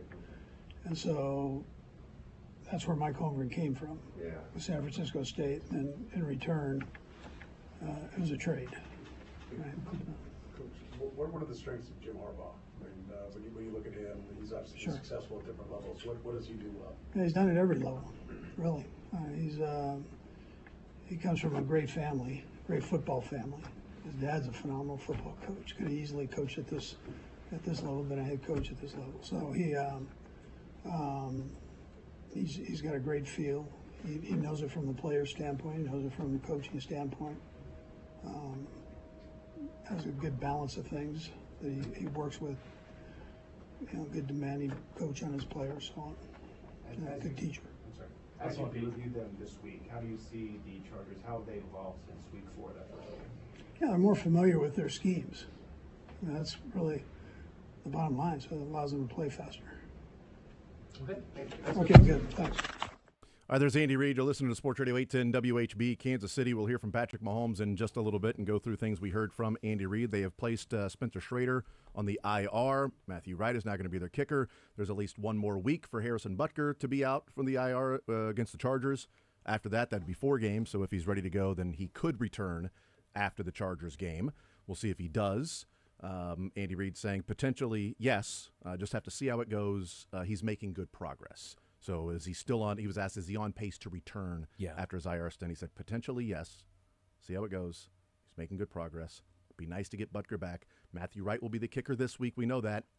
I hope they don't need a long field goal to win. He doesn't have the strongest of legs. We saw that in the game on Friday. I don't know how much of that, though, was the cold Could be the versus cold. because you also saw Daniel Carlson. Daniel Carlson come up short. Well, who you know also- what? He looked more like Dylan Carlson kicking the ball than he did Daniel Carlson. I'll say that. Like his brother Dylan. Who's that guy out there kicking the ball? That ain't Daniel Carlson. Is Well, it he doesn't. Anders? It's Anders, yeah. It's Anders. Okay. It's not Anders. It's Anders. It's a hard on. I knew you were going to go there. I freaking knew it. I just knew What? it. I just knew it. I knew that was where you were going with What? that. As soon as you said it's not Anders, it's on. All right, here's Patrick Mahomes. You've been with 3 guys there now this season. How has that affected you think? I don't know if it's affected me too much. I mean, I've played with all those guys before, and I know those guys are out there battling. They're out there, and they've played winning football before, and so I just go about my business, go about my process, and try to stay within the scheme of the offense. And then when stuff breaks down, I try to go out there and make plays. And so that's what I'm going to continue to do. After that last sack in the fourth quarter, looked like you were pretty upset about that. Did you talk to Andy about making a change at any point there? I did not. That last sack in the fourth quarter, looked like you were pretty upset about that. Did you talk to Andy about making a change at any point there? I did not. No, I was more upset just because I felt like there was people open and we hadn't scored in the red zone, and so I knew that was a big drive, and I think I was just more upset about the fact that we didn't execute at a high enough level in the red zone. You had the chance to watch DJ work a little bit here. What are your initial impressions of him? Yeah, I mean, you see how talented he is. I mean, the physical gifts are there. It's been cool to watch him interact with other guys, too. I mean, you can tell he's smart. He's willing to teach guys, which is big in that room. We got a lot of young guys there. And so I've been very impressed, and I'm excited for him to get more and more work with more and more practice and hopefully be ready to go as soon as possible. Patrick, obviously you guys want to play perfect every game and you want like a progression all season, but I wonder in some ways, do you enjoy the sort of problem solving and sort of resetting of everything as you go as part of the whole process? Yeah, I mean, I don't know if enjoy is the word for it, but I think it keeps you motivated, which I think can be a good thing in the end. I think sometimes I look back on the year we lost in the Super Bowl, and we were very dominant throughout the regular season, and it's just kind of like you get in this point where you start coasting because you're winning games, you're just kind of doing the normal thing. Whereas if you look at us last year, even though it didn't go the way we wanted to, it felt like we just continued to work every single week, and we knew we had to get better, and we didn't let the details slip, and we ended up playing our best football at the end of the year. And so that's the hope, is that with all these close finishes, we're getting wins, but it's keeping us hungry so that we can try to continue to get better as the season goes on. Do you feel like, kind of a funny way to put it, I guess, but have you evolved already this season? I mean, do you feel like, okay, I can see the progressions, we're forming, even though things look a lot the same at the end of games? Yeah, I think we've done better offensively. I can speak to it, of course. I mean, just we've done better executing the offense, going to the right positions. I've done a better job of giving guys chances to make plays. It's just little plays here and there that have kind of stalled out drives. If that's the deep shots that I've missed to Xavier or other guys, or if that's the red zone and not executing at that time in the red zone. I mean, there's plays in games that if we just make that play, the offense scores 30 points, and we're not even having this discussion. Patrick, to kind of follow up on that, I mean, you've had 3 championship seasons. They've all kind of been a little bit different. This year, your record's much better than last year, 11-1 versus 8-4, but some of the peripheral numbers maybe aren't even quite as good, right? Do you feel like this is a championship team? Is there a point before the end of the year that if you don't feel like yet you're there, that you need to get to before you get to the postseason, or can you just flip that switch after? I mean, every team I've been on, I feel like has been a championship team. It's been plays here or there that have either we've lost in overtime of the AFC Championship game or lost in the Super Bowl. But I feel like we have the talent and we have the coaching staff and we have the work ethic to go out there and win any football game. It's about going out there and doing that on a week-to-week, day-to-day basis. And I feel like we have those guys that are motivated enough to do that. But it's not going to be easy. I mean, it never is. You have to really play your best football at the perfect time in order to win a championship, and that's what I've learned through my time in the NFL. Does pressure come with that? I mean, everyone wants to play on a championship caliber team. You feel like you've had that every year, but maybe more than any other team, maybe the Niners, but like your season is going to be about just winning the Super Bowl. Other teams can get to the playoffs or win a couple of playoff games. It's going to be a good year. For you guys, it really is just one thing. Does that weigh on the team? Does that create stress that maybe other teams don't deal with? Honestly, I don't know. I mean, that's the reason you play the sport. I mean, I've never had a team that I didn't believe could win the Super Bowl, and so I don't know what I would be doing and how I would be acting if we weren't going to the playoffs. My goal at the end of the year is to win the Super Bowl, and nothing else matters. Patrick, I saw an interview, Max Crosby talking the other day about how he makes maybe you take advantage of the quarterback rules over on the sideline, and we saw this Trevor Lawrence hit. I think we've talked about this before on that one play when you didn't go out of bounds. I'm guessing you feel like you're not trying to take advantage of any unwritten rules about hitting quarterbacks, right? Yeah, I mean, I'm just playing football at the end of the day, and I don't feel like I've ever put anybody in jeopardy of not wanting to hit me. I mean, I know when you get an open field, guys want to hit you, and I get down when I feel like it's necessary to get down, but there's times and big spots in the games where I know I need to get first downs, and I go for it. And so it's not taking advantage of any rules. I think more than anything, it's me being smart in the moment of knowing when not to and when to go for it. And you've seen that from me in the playoffs, and I feel like you see that from me in big spots in games because I know that sliding at that moment is not going to get us the win, and I'm all about winning. Patrick, do you feel vulnerable when you do slide? Do you feel like that does protect you when you slide? It just seems like you're kind of a little bit defenseless in that moment. Yeah, no, I'm big on when I do slide, trying to get the head down because at the end of the day, man, it's a split-second decision, and I know guys playing the sport, I mean, for the most part, 99% of guys are not trying to hurt anybody. They're just trying to make plays, and those guys are flying down trying to stop you from getting first down. So when I do slide, I try to get my head down as quickly as possible and try to avoid those situations. But that stuff happens in football, and luckily Trevor's all right because, I mean, that's the most important thing. But at the end of the day, I think everybody's just going out there playing the sport that they love as hard as they can, and sometimes bad things happen, but hopefully we can move through it and learn from it. How much respect do you have for Justin Herbert as a counterpart here in this game? Yeah, I mean, I have a ton of respect. I mean, he's one of those guys that, like, every ball he throws is a perfect spiral. You can tell he can throw the football as good as anybody. He works extremely hard, and I think what gets lost in it sometimes is how tough he is. I mean, he battles through a lot of injuries. He plays the game the right way, and I've played him in a lot of great football games because of the type of talent that he is. We'll go last three, start with Nate. Go ahead, Nate. Patrick, obviously you see it in practice a lot, and I just wonder from your perspective if you guys are on the plus side of the field, similar to whether it's against the Saints or obviously the Raiders on Friday, if you can tell maybe beforehand that Travis is going to lateral the ball to Samaje, or if it's maybe something that is more designed than maybe people realize. Well, it's not designed at all. He's like the only person that would do it. I know it sometimes looks like that, but I think it's it's more of him just being in this offense for so long that he knows where guys are that are running different routes. And so the play the other day, he was just kind of a check down guy. He was open. I was going to throw it to him, try to get as close as I can to fourth down, and so I can try to convince Coach Reed to go for it. And he laterals it to Samaje, and he makes a play. But he does that in practice, and it started off as kind of a joke. And then now it's kind of become a thing. And as long as he completes it, Coach is going to keep letting him do it, but he knows the consequences if he doesn't. Nick, Patrick, what do you see from this Chargers secondary, especially going off the 4 interception performance? Yeah, I mean they're so I think the best way they're so good at their scheme, and they know where the weaknesses are in their scheme and how to cover those up, and then they have the talent to do it. And so I think it all starts with Derwin. I mean he's a great football player. He can play anywhere on the football field, and he's going to make plays happen. But they have a lot of other guys as well that are playing extremely fast. This is a really good defense. It'll be a great challenge for us. Last one. Patrick, speaking on that lateral, this Sunday, Josh Allen had a pretty special play with his own. I know the Chiefs didn't invent the lateral, but Travis, this team, do you think they've had an influence on this league as of late with that play? I mean, I don't know about that. I mean, I think it just comes down to guys that know how to play ball and are confident enough to do it. And if you look at the 2 guys that did it in that game, it's Amari Cooper, a guy who's had success for a long time in this league, and Josh, and a guy that has obviously had a ton of success. And they're football players more than just positions. And that's what happens when you get a lot of football players out there that know what's going on is they make plays happen. Okay, thanks, Patrick. Yes. I think without Travis Kelce lateraling to Samaje Perine a couple of times, I don't think Cooper thinks to lateral it to Josh Allen. Yeah. Absolutely. I think that has people watch the Chiefs, and that was a Friday game, nationally televised. They watch it. And Amari Cooper's getting pushed back and sees Josh Allen's like, oh, let me lateral it.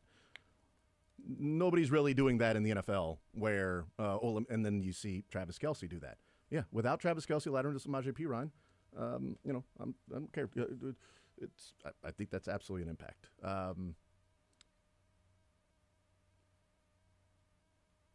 Let's hear from Trent McDuffie, who's at the podium right now. Well, I think a lot of times we see Roy's in the right position or some little happens that the other team just happens to make the play. So going into this week and moving forward, I think the defensive back room got to just get that confidence back, trust each other and just go out there and play how we always play. Trent, you mentioned communication the other day also, I think. What is the biggest challenge to that? I mean, is it just because you have so many different personnel? What are the things that make that not always easy? Yeah, I mean, in our defense, we have some calls that are dual calls and that can change on the fly, so with motions and things like that. And during the week, we practice them all the time, but for whatever reason, sometimes when we get on the field, things happen where we're not used to it or something different happens where the communication is just a little late or they make a call that we don't want to be in. That's kind of bit us in the butt, but I think from all the things that have happened, we've been able to come back in the next day and learn from it and realize what our mistake was and clean it up the next week. Is that pretty natural when you have had a bit of flux and who's playing? Is that Yeah. part of it? I mean, definitely, like you said, with the guys who are coming in and out, different personnel, things like that can happen. Some guys get more reps than others in practice that kind of play a factor. But I think after practice, during the meetings, the DBs do a good job at watching film together, and that's pretty natural when you have had a bit of flux and who's playing. Is that part of it? I mean, definitely, like you said, with the guys who are coming in and out, different personnel, things like that can happen. Some guys get more reps than others in practice that kind of play a factor. But I think after practice, during the meetings, the DBs do a good job at watching film together, and that's something that we've started to do, especially on the defensive back room, just watching film, making sure we all see the things the right way, you know what I mean, so that the safeties don't always have to rely on giving the corners a call. Sometimes we can help them. Sometimes you don't even have to make the call because we all know what we're going to play, and I think that should really help us out. How happy were you with Joshua Williams' performance when he came in for Nazi the other night for the rest of the game? Yeah, I'm always – any of those guys, I mean, Jalen Watson, Nazi Johnson, Josh Williams have all these past few years jumped in and out at pivotal points in the game, and my big thing is they've never let the standard drop. They come in, they make plays, the communication's there. Like, you never realize that a new player has come in and he hasn't played for half the game. And so when Josh came in, made a few plays, and I could just see the confidence rise in him. And I think for me, being someone who's out there all the time, and when these guys come in, kind of just helping with what I've seen already, I have a good feel for the game, being able to be in there all the time. So when things like that happen, I kind of just try to give them little tips and things here that I may have seen that they haven't seen yet. When you Yeah. What's the process of trying to get better at that? Yeah. I think a big thing that we can do, just cornerback position-wise, is win at the line of scrimmage. You know, that's something that Spags harped on us a lot this week, and something that OBC's been practicing with us is just winning at that in that 5 yards. You know, and throwing off that timing, really throwing off the timing between the receiver and the quarterback, because we play a lot of press man, and Spags will always tell you guys, you've heard him all the time, that he likes to disrupt timing with the quarterback and the receiver, and so getting physical, be more aggressive, and at the end of the play, like you said, I think a big thing we can do is just practice it in practice. You know, I think Carson Wentz is a huge, huge plus for us because he gives us opportunities. I mean, he's throwing deep balls, he's throwing back shoulders, he's throwing all the routes that we see during the game. So being able to go against him and making plays against him, I think will slowly but surely help us out. Trent, what makes Justin Herbert so hard to defend, and do you think there's anything from the Week 4 game that could help you guys in terms of defending him? Have you learned anything about him from the first game? Yeah, I mean, we know he has a big arm. You know, he's definitely somebody who can make all the throws from weak side hash all the way out to the field on comebacks, things like that. But also another thing that he's been starting to do is run the ball, and that's something that watching this film you can kind of see and sense. And when things aren't there, he tucks in and does a really good job on his feet. And Week 4, I think he had an ankle injury that was kind of messed up, so he wasn't running that much, and that kind of limited him. So coming into this week, there's definitely more of a focus that, yeah, he can leave the pocket. Yeah, we got to contain him, keep him in the pocket, and we've gone against him enough to know what kind of arm and what kind of quarterback he is. So going out there, like I said, playing our defense and making plays on the ball. How much better do you feel getting a couple extra days? I mean, I know it's short, but Yeah. Friday, but get a couple extra days. Is it rest? Is it a little more film? What goes into it? How much better are you? I mean, it definitely helps, you know, get off your feet. I think a big part of it is just physically, you know, and I'd have to come in and lift weights and run around and stuff like that, kind of just allowing yourself to heal and hit the cold tubs, get massages, things like that. But for me, too, it's mentally. You know, I was able to have my family out here on Thanksgiving, so being able to spend a little time outside of football to hang out with them, go to dinner. Even with some of the guys, they go bowling, they do stuff together outside of football. I think is a big thing with these little breaks is you get a second to kind of reset. You know, you get a day or two to just not worry about watching film. So that when you come in and it's time to go to work, you know, you feel refreshed, re-energized to do what you need to do. We'll go Blair and then the back. Trent, one thing that's happened in each of the last 2 games and in a couple other games this year is opponents have been able to, on their last possession, go down the field, put themselves in a position to score. Is playing with a greater sense of urgency in those moments a thing, and is that something that that can happen? Yeah. I mean, it definitely. Then in the game situation, you know, can always change. You know, they need a touchdown, they need a field goal, but I think over these past few weeks, I think the urgency that the defense needs to go out there and win the game has become more and more. You know, you think a lot of times if we're up 10, defense sit back, don't let them score. You know, play a little prevent defense, but the attitude and the energy of this defense going into those situations is. In the past, we've been good in those moments, you know, being able to stop them when they're backed up and not allow them to drive down the field and in 2-minute disrupting plays and making the clock run, things like that. And I think during those moments, it was just us playing fast and free. You know, we understood what the defensive play call was going to be, understood what they were going to do to attack us, and we kind of just went out there and played. And I think this year, like I said, just little things with details, little things that guys are kind of freezing, not knowing what to do, has kind of slowed us down a little bit, but I think Spags did a good job of kind of cleaning things up, simplifying things, and just allowing us to go out there and just play. You know, Coach Reed talked a lot this week about just being yourself, be you, and go out there and be who we are as a defense. So, like I said, there's a standard that we want to play with, and I think we're going out there trying to attack it each and every day. Last one. Trent McConkey, as a rookie, leads this Chargers receiving team in about every category. Yeah. In your viewpoint, and what makes him stand out in such a tough matchup in just his first year? Yeah, I mean, he's one of those guys where over the course of this season, he's earned the trust of Herbert, you know, and that's huge for a rookie who can come in and he catches the ball really well, has really good routes, and they use him in multiple positions on the field, which I think is a big plus for him that allows him to get the ball. You know, he's good in the slot. They'll put him out wide. They'll give him some motions and things like that allow him to just get the ball in space and do what he does. So he's a really good player, and I know we have eyes for him this week. Thanks, Trent. Yeah. Thanks, Rich. Thanks, guys. All right, there's Trent McDuffie. We'll take a timeout. We'll come back, continue rolling. We'll hear from Charles Omenihu in just a little bit. Do want to let you know that the head coach press conference brought to you by Greengrass Cattle Company. You can buy their 21-day dry-aged, grass-fed, grain-finished, farm-to-table beef from their Weston store or online at greengrasscattleco.com. And also brought to you by Robert Brogdon's Olathe Buick GMC, offering unbeatable deals and a massive inventory of over 300 new Buick and GMC vehicles. Shop now at robertbrogdon.com.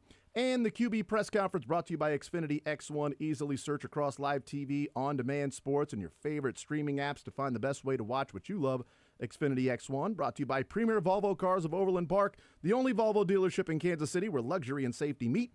Premier Volvo Cars of Overland Park at 78th and Metcalf. We're at premiervolvocarsoverlandpark.com. And, of course, brought to you by GEHA.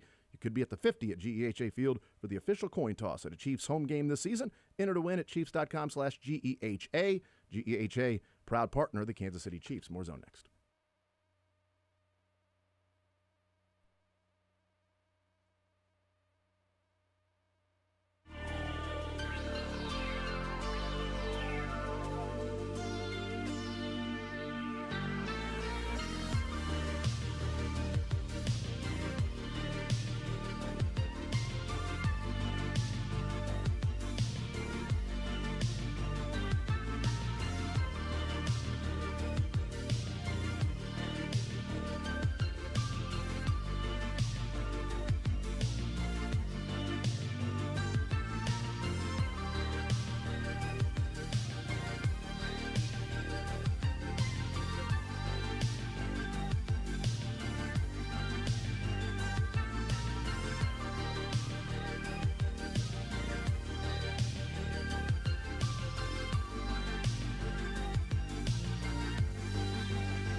Going to hear from the man who missed the entire season and returned this past weekend. And my initial thoughts are that there's correlation causation to the Chiefs wreaking havoc on the quarterback, getting 3 sacks, Chris Jones getting a couple, with Charles Menahu being back. He brings that type of, he said chaos, like just chaos on the defensive line can create some mismatches, and he helps add to the chaos for the offensive line. Karlaftis got a sack, Chris Jones got a couple, and here is Charles Menahu. How do you feel now, after trying to recover for a few days after getting back on the field? I feel good. Don't have any soreness. It's no swelling. Greg and Tiff have been marvelous in the process of getting me back and getting to the point where I can play. I think I did 34 snaps and feel good and have no trouble. You know what I'm saying? Today, throughout the weekend, I was all good. Player has such a long recovery time. I know there can be some tough, dark days. Just when you had those, what did you rely on for motivation to push through that? God. He put me in a situation and get me out of it. There's no situation that's too big that God can't get you through. And I just relied on that. I've been in tough time before, and he never forsaken me or put me out. So that's how I just kind of got through it. And the motivations, again, from Tiff and Greg, just talking me through whenever I felt like I didn't want to do the rehab anymore or anything like that. What were your expectations going into having not played in a while, and just how did it meet maybe what you were expecting? My expectations were to play really well. Did I meet my own personal expectations? Probably not, but I got to sometimes give myself grace that I haven't played, and I saw somebody said 308 days. So it's been a long time since I've played. So you got to be realistic, but my foot's on the gas, man. I got to go. That's my mentality. And just one question about looking back, but when you do get injured, obviously this team wins a Super Bowl. What was maybe those few weeks like, watching this team accomplish that goal, that, not being part of that specific game? It was beautiful. I was here through the process of getting there, and to see us win the Super Bowl, I still felt like I was a part of it and happy, and I got my ring, and it is just now onward quest to continue to build on this season. Charles, how hard is it? You're coming back at a time you don't have training camp. You mentioned how long you've been to play, knocking the rust off. Like you said, you weren't where you wanted. I'm sure you wanted to be the best you've ever been, but that's hard because when you haven't had those repetitions, you got a feel for when you think you'll have enough repetitions, because you don't really do a lot of hitting now in practice, so it seems like it'd be harder. For me, it's like a mental thing. I've watched the game over now 5 times. I watched all my plays in every angle possible, so I know where I could have been better at. And it's a mental thing. I didn't forget how to play football. I didn't forget how to rush. I think just my mind may have been on trying to make the big play all the time, other than just looking back on how I played when I was playing at a high level and doing that. When you're in the rehab, do you have time to work on maybe a new move? Did you study anything different? No, you don't reinvent the wheel. You just sharpen the iron. So, like I said, there's a lot of mental stuff for me, and I watched last year and the games I played last year a lot. I watched this year and watched what the guys were doing. And then I watched other guys I watched in the league, and not to take or mimic, but to the small things that people don't see. They only see the sack or the tackle loss, whatever. I see the first 2-3 steps before that, and that's why I want to just make sure that I had down pat. So going back and watching the game 5 times, how does that differ from your usual process? I normally do that. Okay. So that's a normal thing for me to do. Watch the game a lot, rewatch things, and write down notes, corrections that I personally could have done better at. Charles, was there one particular part of the rehab process where it felt the most far away and just the most difficult, I guess? Yeah, when we was in training camp, month 6, that was the hardest point, cause I was still had the little BFR machine on my leg, and that shit hurt like hell.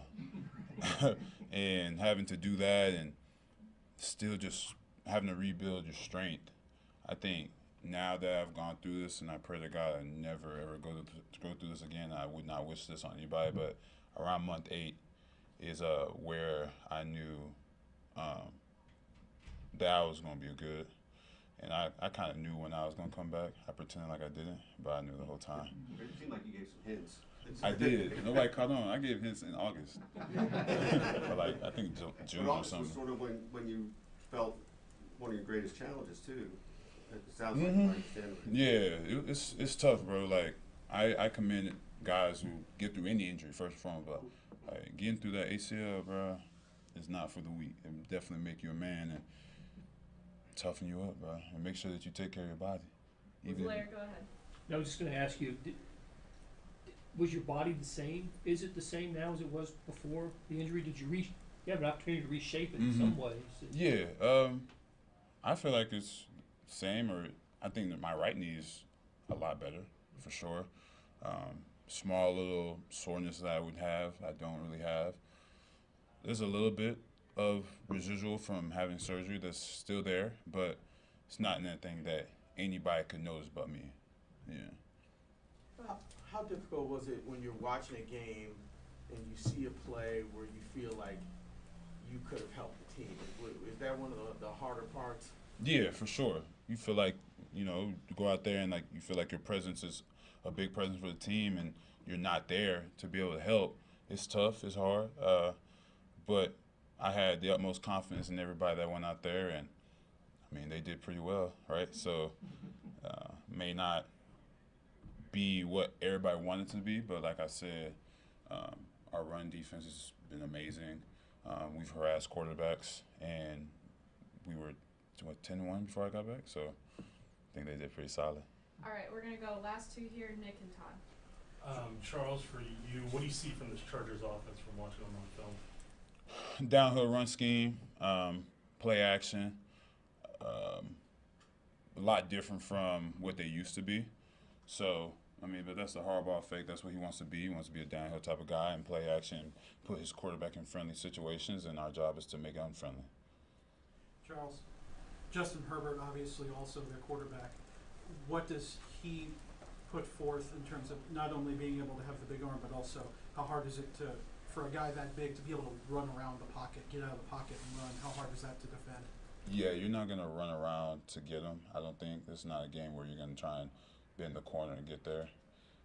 He's an extremely accurate quarterback, big, strong guy. He can run. He's extremely tough.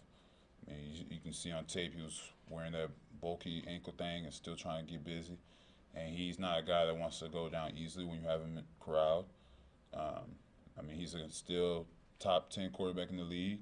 Just like the offense is just the style that they run is not going to throw the ball 50 times, but when he does throw the ball, he's accurate, he's on point, and he's somebody that obviously is going to be a challenge, but challenges, you got to rise up to him. Last one. A little off topic on the National Football League. I saw you out at the Kansas-Colorado game. You like college football. It's signing day today. There's, maybe you have any signing day memories or anything. I know Coach Merritt's kid plays a similar position. Have you seen him play? I've not seen Coach Merritt's kid play, but I've seen him in the building. Signing day memories. I knew I was happy. I was going to the University of Texas, and now you obviously see the job that Sark has done, and they get top players left and right, and it's like real-life ballers. And he's turned the university into a well-oiled machine that it needs to be. So I was happy when I signed, and I'm sure them kids are happy to sign with an amazing coach like that and continue to just build on the program that is going to be at the top for a long time. Did you like to be in college at this time with all the portal stuff and the NIL stuff? Or is No, it too much to put on? I didn't like school like that for real. I ain't gonna lie to you. So if I could have been like a senior that didn't have to really go to class, absolutely. But the fact that you still gotta go to school and do all that stuff, I like exactly where I'm at, boss. Thank you, John. Yeah. I don't get it. I knew plenty of guys in college who were seniors and didn't go to class. Was it the most? They didn't play football. They were just. Was that Cardell Jones? I didn't come. I didn't go to play school. I didn't go to Ohio State to play school. Yeah, that's great. It's 12 gauge you're talking about. All right? I love just the honesty from Minahu right there. Would that you was like great. to be in school at this time with an NIL transfer? No, I didn't like school. He answered it really literally. Yeah. Like, would you like to be in college right now? No, I don't want to be in college right now. I don't like school. No, I mean, when you were in college, would you have liked it to have the NIL and the transfer portal and some of the rights that the players have that they didn't have back when your signing day was you're signing with this school for 3 years? Two things I thought he said were one thing he said was interesting, and one thing I just want to hit on very, very quickly. I know we got to break Dylan, so I'm sorry. We don't have to break Dylan. Justin Herbert's toughness. We've already done that. Herbert's toughness, I thought, is one of the more underrated aspects of his game. I mean, how many times has he fought through just injuries? I mean, he has a little bit of the Patrick in him where he fights through things. Dude, he had that rib injury last year, and it looked like he could barely breathe, and then tried to throw the football and winced. And that dude, he's fought through some things. The ankle injury, and he's still trying to run and make plays. So, Herbert, hat tip to him. It's nice to see him finally win because I think he's always been a very talented quarterback, but was mired on bad teams. I don't think this Chargers team is incredibly rich with talent necessarily, but they have great tackle play and one good wide receiver in Ladd McConkey, and Herbert's making it work. So I have been very impressed with him. I like Charles giving him his flowers. But in regards to what Charles Omenihu brought just in one game back, and maybe this can be a conversation either with Mick or later on, but his PFF grade was 71. Pass rush grade was a 60, but his run defense was a 72. Would you take that for the rest of the season? That grade, again, small sample size, one game, played half the snaps, all that stuff, but a 71 PFF grade ranked 42nd out of 199 edges. That's a legitimate top end DN2, right? Yeah, we saw he cut in a little bit to Mike Dana's snaps, and really the person that saw the biggest change was Turk. Turk lost about 20% of his snaps. Were you surprised by that or no? I was a little surprised by that. I thought they would cut back on Karlaftis a little bit since he's played so many snaps this year. I thought you get a Omenihu back, maybe you can rotate a little bit more, but Karlaftis played more snaps against the Raiders than he did against the Panthers and the Bills. Percentage-wise, not total number, not raw number, percentage-wise. That's what you go off of, because there might be a game where you go up against 70 plays and might be a game where you go up against 50. Those are going to be skewed, but Turk's numbers dropped a pretty decent amount. Dana dropped a little bit. FAU dropped a little bit, but he wasn't playing that many anyway, unfortunately for him. I thought Karlaftis would drop to about 75% or so, but it's staying up there at the 85, 86% for Karlaftis. Here's why I'm not extremely surprised by Turk Wharton being one of the benefactors of loss of snaps. Yeah, one of the most impacted. Because for how great he started the season, there was a clear drop-off about week 8. Yeah. You can see, to me, Turk Wharton's a guy who's getting tired by the amount of snaps he's received. 72.8, that was week 8 PFF grade. Then 60, then 44, then 50, then 55, then 43. Yeah.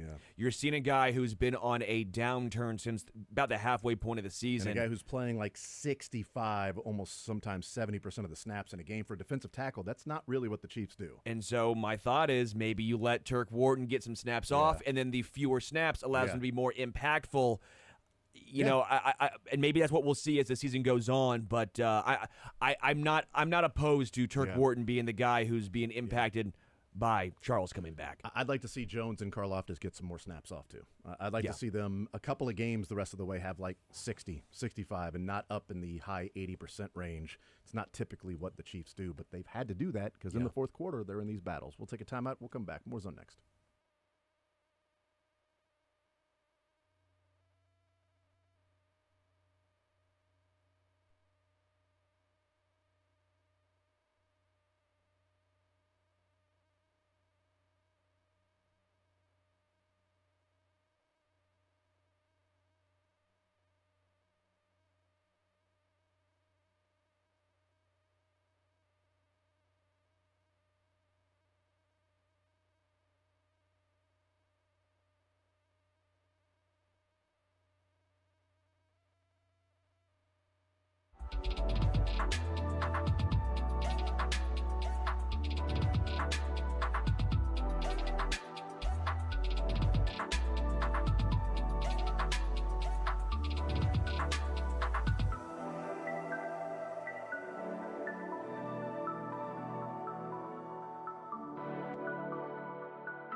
long. Like, I wouldn't be like, hey, man, miss you, dude. Been too long. But, like, Yeah. on the radio show, I'm like, hey, I do miss talking to the fella. I always get awkward around here when everybody says the things they say about him around here, like, because I like them.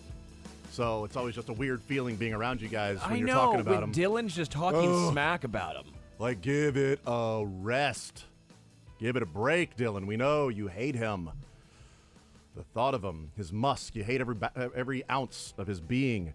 But he'll join us at the 1 o'clock hour, and we'll also give an update on the Chiefs' ZOUs. Have you looked through them yet? I've updated them. Ah. I will tell you there's one of us that is sitting pretty, and there's one of us that is in a lot of trouble. So. Well, it can't be me and Mick because we coincide our picks together. So whenever you say there are two people that are in trouble, that's when You guys are different on a few of them. Really? You guys were Wow. You guys were different on a few of them. So, I mean, for the most part, yeah, you guys have coincided, but you guys are different on a few. I'm just saying. I'm not saying. I'm just saying. But I'll give a hint. One of the four of us, is in good shape. One of the four of us is not in good shape. There's your hint. Okay, I'm not going to say who though. I'm not going to say who it is. Have we been? Are we caught up on all the food? We're getting there. We're close. Are we close? We're close. It's all good. Have we? Well, I just want to make sure. I don't know. Are we missing one still? Because Dylan was a generous man and paid for his Tahoe bet, right? So I know you're caught up there. The only thing is the the Royals. The ones. Royals. Yeah, the Royals. That's the combo. It's the combo. Mick Dillon. The Millen. Millen, yeah. Okay, Millen. We're gonna go with Millen. We're gonna go with the Millen. That's a one-way street. The combo of yes, that's very glad I went with that first, because if I would have gone the other way, my dumbass would have probably just blurted it out. So that's right. We heard from Andy Reid. You know what, Dylan? You go first. On. Andy Reid had some things to say. He talked at the podium today, and there were media that was there as well. He said about DJ Humphries that they're seeing it in practice, see how he feels, the communication with Patrick Mahomes. He said we're taking it day by day. I love that he's said that the last couple of weeks with DJ Humphries, day by day. He's not saying he's day to day. We've been down that road. Yeah. So I think he's specific. He's day by day. Last week was a short week, so a little bit different. He's got the whole week this week. He said he took snaps with the ones last week, but it's going to be faster this week. Also asked, if no DJ Humphries, then is it Joe Thuney? And his response was, yeah, Thuney, he's an option. Wanya is still in there. So there's somebody missing when he mentioned that. And then a couple of questions later, they came back in talking about DJ Humphries and the different guys that can step in. And Andy Reid said, well, the good part is that 2 of the 3 options are veterans. Thuney and DJ Humphries. Wanya's the non-veteran. Kingsley's not an option. So we already knew that, right? Like Kingsley's 4th on the pecking order because Kingsley was active and they went with Joe Thuney in that game. Yeah. So we know that. It's just interesting then actually hearing Andy not say it, but say it. Unless he's saying Wanya is the veteran and no, he's like 2 of the 3 options at left tackle because he already said Tooney's an option. Yeah, correct. So 2 of the 3 options are veterans, Thuney and DJ Humphries. The other one that's not a veteran is Wanya Morris. Driscoll. Oh, okay. That's exactly right. That's Hunter Norzad. Let's see what he's got. CJ Hansen, let's give it a shot. How bad could it be? So, we'll see. But also, asked about, the workload for, DJ Humphries and, play the whole game. And he's like, yeah, you want somebody in there that's going to stay in there. I've thrown out the possibility that this could be a game where is DJ Humphries ready to go? And they maybe feel like it's on the border of him being ready to go. They are clearly excited about him getting in there. They want him to play. But is there a chance, and Adam Teicher dismissed this, that's fine. Maybe it is dumb, but my thought is I think there might be a possibility that they go, we're going with Wanya Morris, And as long as he's fine, we're staying with Wanya Morris through the game. Sure. And then next week, DJ Humphries will be our starting left tackle. We're starting with Wanya. And if he starts to struggle and it's in the second quarter and we're not getting out of what we want to, now we can go DJ Humphries. And now the left tackle we're turning to isn't playing 100% of the snaps. He is once he gets in, but that's only 70% of the snaps. So if they play 50 snaps, okay, well now he got 35, he got 40, snaps in the game out of the 50 plus, whatever it might be, as opposed to, he's starting and he's playing every single snap because you don't want him rotating in. Adam Teicher said, well, if he's good to go on Sunday to come in and to relieve Wanya Morris, then they'll start him. I agree with that. I think that's more than likely going to be the case. I'm just saying if they're worried about, we think he's ready to go, but we don't know that he's ready to play 100% of the snaps, like we want to bring him along slowly. He talked about Pacheco, the snap number that Pacheco got. He said that was the plan, for Pacheco to get that amount of carries, that many snaps in the game, to get him up to speed. That was the plan for Pacheco. Okay. Well, when you go to DJ Humphries, it's 100% of the snaps. Once you go to him, he's not in a rotational deal with anybody else. So I thought that was interesting. And then Matt Derrick asked him about the defensive players and how many snaps they're playing, and asked about, down the stretch, do you find some games where you can, maybe cut back on their workload? And Andy said, possibly, not this week. that was pretty good answer by Andy Reid. Anything else from Andy that sort of stuck out? I didn't have as much this one. Again, when we talked, or maybe Patrick. I guess for me, it comes down to DJ Humphries is going to be the guy. Yeah. We kind of got that. Was that Monday when we kind of read between the lines there? Yeah. Now he's basically saying that it's DJ Humphries when he's healthy and ready to go. Yeah, I think you're right as far as the 2 out of 3 guys and that one guy being left out is Kingsley Suamataia. Yeah. We didn't know if he was going to get another opportunity at some point, but clearly after that game when they put Joe Tooney there, that to me was we're done with this for this year. If Kingsley's playing, something's gone drastically wrong. I don't think it's fair to say Kingsley's never going to be a starting tackle or a starting offensive lineman in the NFL. But clearly for this season, that's not the way they're going to go. And he played less than 4 games, so he can redshirt. Oh, good. So his contract doesn't start. Right, so he gets the Lucas Niang. Yep. Well, I guess he gets the 4th. It would be 5 years of playing, but he gets an extra year of eligibility, that 5th year of eligibility, because of a redshirt year as a freshman, like Lucas Niang. So it's all good. With Mahomes talking about, no, I didn't have any talk. Was it with Andy Heck or Andy Reid on regards to the I think it was Andy Reid. With the left tackle in game? Yeah, it could have been Andy Heck, but, Andy, they should change one of their names. But he didn't pull. Normally, Patrick's very blaming himself. Remember the MVS drop, and he blamed himself for that? But when he was talking about the red zone struggles, that was one of the first times when he didn't blame himself. He didn't throw anyone under the bus. But when it was talking about the offensive line and him getting hit, he goes, well, I was so irritated because we had guys open. Yep. But he didn't say, I could have done anything differently. It wasn't, I could have moved around. It wasn't, I could have done a shorter drop. It was, we had guys open, and that's why I was so frustrated. I could have done some things differently. I could have been able to put a jetpack on my back and fly in the air 10 feet to let the guy run by me as if we're in an airplane, and I do the hit the air brakes and let him fly by. But normally we do hear Patrick, even when it's clearly not his fault, try and take some of the blame. Yeah. He didn't there. Nope, not at all. All right, we'll take a timeout. We'll come back, continue rolling. Warzone next.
had with Cars for Heroes and giving Johnny a new car.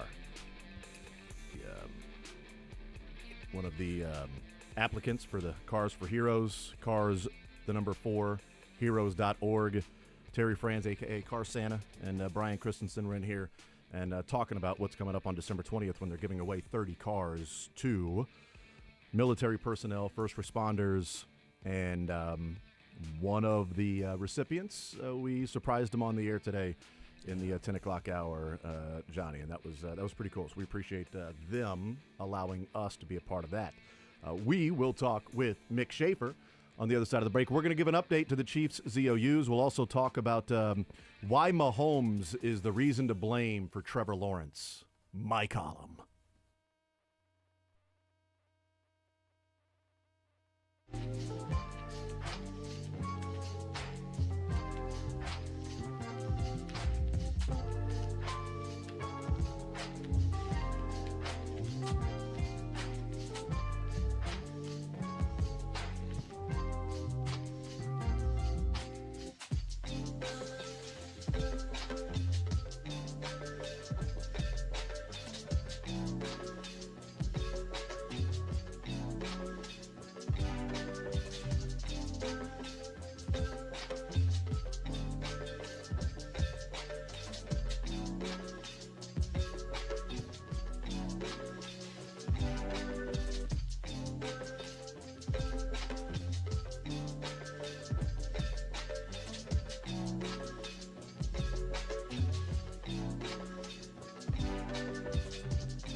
Yeah, get that ride cymbal. We're not doing hi-hat, we're ride cymbal in it.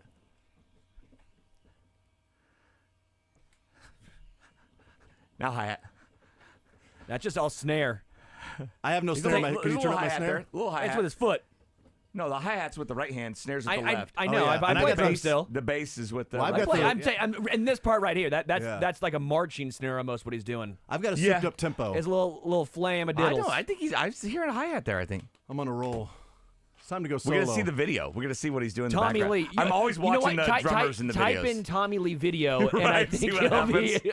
Work phone here. Let's do it. Oh my gosh, no, he was not hitting the hi-hat there. What was he hitting? The bass. Oh, that's why he's double bass. Just Is that a drumstick? Maracas, I think he was playing with. Tommy Lee. Yeah, he was giving them out. All right, it's the zone, whether you like it or not. It's been too long, guys. You're in Mick the zone. Schaefer is with us. Yeah, I haven't seen Tommy Lee was in the since zone. like a week. Longer for this. Yeah. Were you on with us? You weren't on with us last Wednesday, so I haven't seen you since last Monday. Right? Wednesday, Friday, Monday, all missed. Wow, how about that? Holiday Look at season. you. Take Oh, time man, off, it's been so nice. you know It's what? no wonder it's been a happy Thanksgiving. What have you guys done in the last hour? Have you even talked about sports? What do you you just guys sat here. What are you waiting giving for you. thanks to? Well, It was I can an tell you. hour long of promoting Mick. It was, we can't wait for Mick Schaefer to come in. What are we going to talk about? yeah, Oh, yeah. yeah, Mick. He's great. Yay, That Mick guy. Schaefer. Mick's Mick favorite Schaefer. topic is Mick. Yeah. Are you mad that Oklahoma State isn't in the college football playoff last night with the rankings? It was close. I know. I didn't know. I thought there was like a loser's bracket. I feel like they're out. I feel like they have to do the Waffle House Challenge now because they got last in their league. They've got to all go and do the Waffle House Challenge. Gundy. It's just Gundy's got to Gundy do has it. to do that. I don't think they have a path. I looked at it. I tried to find a path to the playoff for Oklahoma I don't State. think they have. Wow, they were that bad, huh? Shut up, Sterling. No, I knew they were bad, but I like, don't miss you anymore. but like worse than. I don't know if did any other Power 4 team not win a league game? Was there a Yes, Purdue or something Purdue. like that? Purdue was 0-9. No. Do they play 9 in the Big Ten? Big Yeah, they Ten do. they play 9. ACC and SEC don't. Here's the deal. Tuesday made me forget all about Oklahoma State last night because the college sports world is just on its head right now. It is upside down. You have the college football playoff, right, where Boise State's a 4. I'm not sure I agree with that. I don't. And I think it might still shake out differently. Of course, a lot of big games this weekend. But if it does, let's go. Let's ride with that. And I love the fact that right now, Alabama and Notre Dame would play each other for the right to go to Dallas and play SMU. Yes. Those two to play SMU. And then you have the ACC-SEC Challenge last night. You mean the SEC night? Which it's a moving target, right? 9-1? Yes, and I'm getting to that, but like, Sorry. No, it's a moving target in that, like, I'm like, Cal, Missouri is SEC, AC. Dude, you're right. Okay, Oklahoma- yeah, no, that is. Oh, that is. You have to like Atlantic Coast. Oh no, you have to like just think about stuff and remember. Oh yeah, and okay, they're in the ACC, they're in the SEC. That happened Which with is a couple hilarious games. because Cal is literally not on the Atlantic. That is, it's on the Pacific, Which along with they, Stanford. They should be on the Pacific. Yeah. The PCC. Yeah, they're just changing those names. You would think. It's But not then- PC anymore. The SEC wins 9 of those games against the ACC, and their one loss is Kentucky. At Clemson. Not playing Duke or North Carolina, they're playing Clemson. But then Kentucky's like, well, we already beat Duke. So Yeah, I feel technically, like yeah. I feel like that still counts as a win in the SEC ACC Challenge. And then tonight, we're getting the big boys. Alabama, North Carolina, Auburn, and Duke. Texas and NC State should be a fun one as well. But yeah, so there's some fun ones tonight, and then that goes along with Kansas playing in Creighton, and then Marquette and Iowa State. That's all tonight. That's on ESPN Plus, by the way. Marquette 4v5. How cool was it to see Peja Stojakovic's son? Yeah. And he is a stud. Marbury's son got in late. Marbury. Cal can't play what's it called defense, but those dudes can shoot. Yeah. What do you call it? Starts defense. That's what it's called. That was such a fun game to watch. I mean, back and forth. The first 20 minutes, I disagree. Yeah, the second half was that last 5 minutes of of the first half. That was rough. the worst part. Yeah, that was rough. That might be the best half of basketball I've watched with Missouri. That's what happens since when neither that team tournament plays team. defense. Since that tournament team. 63 points. They were 22 of 26 in the second half. They were from the down by field. 16 at halftime, outscored them by 21 in the second half. It's not bad. Not bad. They were down by 18 right before the Mitchell dunk before halftime. But Anthony Robinson is a dude, by the way. He's a dude. Let's see what he does against Kansas. Chill out, guys. 300-pound freshman is a guy, and it helped that Peyton Marshall is a he just beast. threw the ball up at the basket like 3 times, like not even looking. And guess what? 3 for 3, pal. The last one where it looked like he was like barely had the ball and just like that was befuddling. Tried to like pass it and it went up in the air and then didn't even touch rim, and he just turned around and jogged down the court because it's jogging for him. Question for you: I'm so befuddled on Anor Boating. I don't understand the playing time. He starts the game, plays 4 minutes, plays 6 minutes. Yeah. Well, and if you ask me, Mizzou's best player didn't play last night. I mean, Caleb Grill's still out with an injury. I disagree there. We saw him last year before the the he injury. did not play actually. No, I know we saw him play that last part year. You do agree with? Okay. Caleb Grill is a superstar against bad competition. You play him against good competition, and he is a step. He's slow. a bit of a head case. I can't really tell you because he's been on the sideline more than he's been out there playing for. Yeah, but I don't. Not his fault. No offense, but the competition isn't great with this Missouri team to be the best player. Although Tamar Bates starts taking dunk steps when there's no dunk around, and then he just creates one. And that guy had a great game last night. Aiden Shaw with one of the best dunks you'll ever see. I mean, that alley-oop was the athleticism of Aiden Shaw. He's good for a dunk every game. He needs to expand that arsenal and get some free throws, maybe hit a 3. Get Mark some Mitchell can be major a pretty jumps, dominant isn't the right word, but he can be a pretty impactful player at times. Mark Mitchell, it's Team KC. When he's locked in and playing defense too, and moving his body, and not sort of just like the guy was working hard and got around me. Let me just do the old I'll slap at the hand as they go by or whatever. Like when he's locked in and running and doing some of those things, like he can be a really good player. And Anthony Robinson is good, and Perkins is a guy that can be like a combo guard. He's a bigger wing and offers some dynamism. But if Bates is hitting threes, that makes a huge difference. And he was only 1 of 5 last night, so it's not like he was on fire. But they were 3 of 9. Missouri was 3 of 9 from 3. They shot the lane was open. They shot 65% from the free throw line and put up 98. Well, the first half, it was like I'm sitting here watching the game, and I'm like, man. There's something different about the shots that Missouri. It's weird. And I'm like, oh, that's right. They're taking mid-range jumpers here. Like Anthony Robinson, like his first 6 points were like from the mid-range pull-up. Warwick, drives into the elbow, pulls up and knocks it down. It's like Rip Hamilton. I'm like, hold on. What is this team doing? They're not shooting layups and threes. That's all we shoot. Basketball is just layups and threes. Why are we shooting in the mid-range? That's what felt weird about it. I wonder if there's a way to figure out in the last several years the most points scored in a game. Not by three-pointer, because they had 89 last night. If they had just 3 threes? 3 threes. They had 98. No, 89 points not from. Sorry. So 98 minus 9. Yeah. I see what you're going. 89 points not from. That's got to be maybe it, right? 89 points you score in a college basketball game, first of all, is a ton. Usually you're hitting about 10 threes to get there. Only shooting 9. They did shoot 38 free throws, though. And they didn't shoot great. Well, some of that was at the end when they were fouling, and they wanted to keep Cal in it. They're like, what if we miss free throws and let Peja Stojakovic's son start draining threes? Yeah. I was white knuckling that ending. Yeah, I still couldn't believe that the ACC went or SEC went 9-0 until that Kentucky game. Yeah. I'm like, it's a pretty dominant performance there. We've not brought this up. Are these Missouri jerseys? I don't remember the best in the capital gold M. It's the 90s. It's the Anthony Peeler era jerseys. I mean, these are the block M. Yeah, but now that's all they're going with. They have 3 different block M's for the whole season. They're done with the track practice jersey look, that was their worst look. The yellow practice jerseys. These jerseys are you have to win when you play these. They're so good. It's a good looking jersey. It's good looking. I thought we'd have back. Everything's retro. I think we've talked enough about Cal Mizzou, but no, that was a good one. Jerseys. It's funny when you said 9-1, you would have been like, yeah, Kentucky would have been that one that got the win. For the SEC. Right, exactly. The ACC went 9-1, and the one win for the SEC was Kentucky against. I can't believe Mizzou lost at home to Cal. Missing 2 starters and like 116th and Ken Palm. How do you lose that game? That's rough. They must have been looking ahead to KU. That's what happened. Oh, what's that? Everybody good resume so far for Mizzou. I think we were trying to do the math on that. I think it was a quad 3 win last night, but could move up.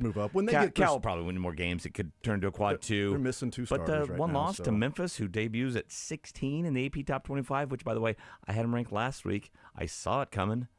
Yeah, good call. Where'd you have him? Nice job. 25. Where'd you put UConn? This week I had him at 17, from 25 to 17. Where'd you put UConn? Are they out? Bye. They out? They held on in the regular poll. Did Dan call you? Dan Hurley? He did not. Is he calling voters? Oh, I have no idea. He's complaining about everything else. I didn't know. I didn't know if maybe he was going to complain about the. Would you take that call? The AP ranking. Absolutely. Hell yeah, you take the call. Yeah, even if he cusses you out. I mean, Where's you take the Mizzou call. I wouldn't even know who it is. I probably wouldn't take it. Be like, oh, spam. Massachusetts? Yeah, I know nobody there. I'm not sure. It's more Connecticut. I whatever, don't know but why I yeah. said Massachusetts. Yeah, he's not at UMass anymore. Yeah, what was? It's not Cal. I don't know. Is it Joe Smith? Similarly shaped states in the next to UConn each other. stands for University of Massachusetts. Oh, yeah. that's convicts. Yeah. Okay, gotcha. Convicts. Yeah. UConn's at. We always go for it. Number 25. Maybe he's so got a holding Boston on. phone number. Holding on by a thread. I bet he still has a Jersey phone number because that's where he grew up. Is Missouri going to be ranked in your top 25? If they beat KU, absolutely. It comes out after I roll rank. Let's say they lose by 5. No. Okay. There are a lot of teams with similar resumes to Mizzou, and some of those teams have quad 1 wins. I was just seeing how impressed you were so far. I was just getting a little Compared to last year, I was feeling you, Mick. off the charts compared to last year's Mizzou team. Just not a great comparison, though. So I mean, being compared to that's it's not a very high. In fact, you might be able to roll over that bar. That bar is so low, you don't even have to step over. They You didn't can just have a roll over. win in the calendar year, right, until last month. That's right. Yeah, okay. That's right. That is right. And Kansas State has an interesting one at St. John's. Yeah, this another good weekend. team. The old Jerome Tang, Rick Pitino matchup. That everybody's been waiting for. Yeah. There with the Johnnies. It's an interesting schedule to wrap up the non-conference for K-State before starting Big 12 play. St. John's, then they play Drake at home. Then they go to Wichita State. I have Drake ranked. And then now they're into it with Cincinnati and TCU and Oklahoma State and Houston, like the Longwood, Arkansas, Pine Bluff, Mississippi Valley State. Let's figure out who we are. Go. You're on the road at St. John's. You got a good Drake team. You're on the road at Wichita State, and now you're in Big 12 play. And then, I mean, last week was over half the top 25 lost, and like a lot of them had multiple losses. It was the craziest thing is that last week KU, the number 1 team in the country, beat Duke and then lost like 25 first-place votes in the process to Auburn, who was right there at number 2. I couldn't remember. I knew that K-State hit a lot of threes against Pine Bluff over the weekend. I couldn't remember how many they hit because they scored 120. They hit 21 threes. So that would not count for your 89 points of non-three-pointers. That would be 63. They'd only be like 57 or whatever. I'm like, I know they made a lot of threes, but I need to go back and look and see what it was in this conversation because they dominated that team. And I'm telling you, score 98 with only 9 points coming from the three-point line. Yeah. It's hard to do. It's pretty legit. Also, shooting 43s and making 53% is difficult to do, but that's what K-State did over the weekend. If they do that, if they shoot 50% on 40 or more three-point attempts every game, I think they're going to win a lot of games. They may win the national title. I'll say it right now. If Missouri puts up 98 against Kansas, I like their chances. I do too. To lose 101-98 or to lose to cover 90. the spread, yeah. To cover the spread. We'll see what that spread is on Sunday morning when it comes out. Some dumb college basketball. Apparently you can't make us well, I get it why they wouldn't do it now because KU plays Creighton tonight. Yeah. Understandable. But, after the KU Creighton game tomorrow, I think you could probably make a spread for college basketball. It's ridiculous. But, we'll find out Sunday morning. Also want to give a little bit of news for signing day. We talked about this. I think it was on Monday, or it was yesterday we were talking about signing day and the flips for Missouri losing the offensive lineman Rogers but getting the running back and the wide receiver. We talked about how big it would be for K-State to hold on to Lincoln Cure. Lincoln Cure is a Wildcat. Yep. So they held off Oregon. And we were talking about it like, please go to K-State. Like, 1, because it's an amazing name. 2, the recruiting class, Lincoln Cure was a big part of the K-State recruiting class. And I'm not sure playing tight end at Oregon is anything that I would think of like, oh, I'm going there to play tight end as opposed to K-State or Iowa, where you go play tight end. Goodland is so far west, it might be closer to Oregon. Dude, we looked at it, we're like, is it easier to drive to Manhattan or drive to Denver and fly to Oregon? It's easier to drive to Manhattan. It's 4.5 hours. But he's closer to Denver, though, but right? He's closer. But yeah, but it's like he's in the mountain time zone. Yeah, it's like a 2-hour drive to Denver. Literally. Yeah. but then a 2.5-hour flight to Oregon. So that's 4.5. But then you got to check in.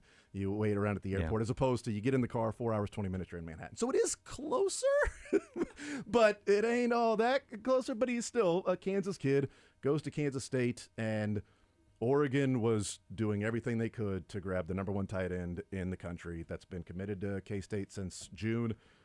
And good on him. You know, he stayed committed and signs with the Wildcats. Brother transferred to KU, is that right? The older brother, he was at Hayes, I believe. I think he transferred to KU. Yeah, looking for his first name. Looking for the cure. And then his name is actually Robert Smith. It's race for Robert Smith cure? Race for the no one gets the the Robert cure? Smith. Yeah, the cure. There we go. Yeah, there we go. Yeah. Nailed it. Yeah.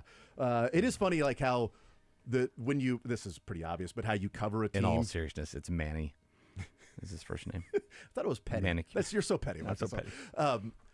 This is obvious how you cover things, but like from the K-State perspective, it's K-State holds off, lands Lincoln Cure, Oregon loses out on 5-star recruit Lincoln Cure to Kansas State. It's like, well, did you lose out or never had him? Yeah, he'd been committed and stayed committed the whole time. Although he gave a very ambiguous soundbite the other day, like you never know what's going to happen. Yep. Oh, really? Yeah, right. I mean, you never know how much money is going to be sent my way. It's true. You never know what's going to take place. Like flip season. Yeah. He's going to rock number 47, and we're all going to be. Or 34. We're going to forget in a couple of years and be like, oh, he's that fullback, right? It's the Ben Sinnott thing all over again. Yeah. You're like, wait a minute. For sure, man. This guy's a stud. Like 2 days ago when Mizzou lost the number 6 number 20 player in the country to A&M, it's like, yeah, he got a lot of money.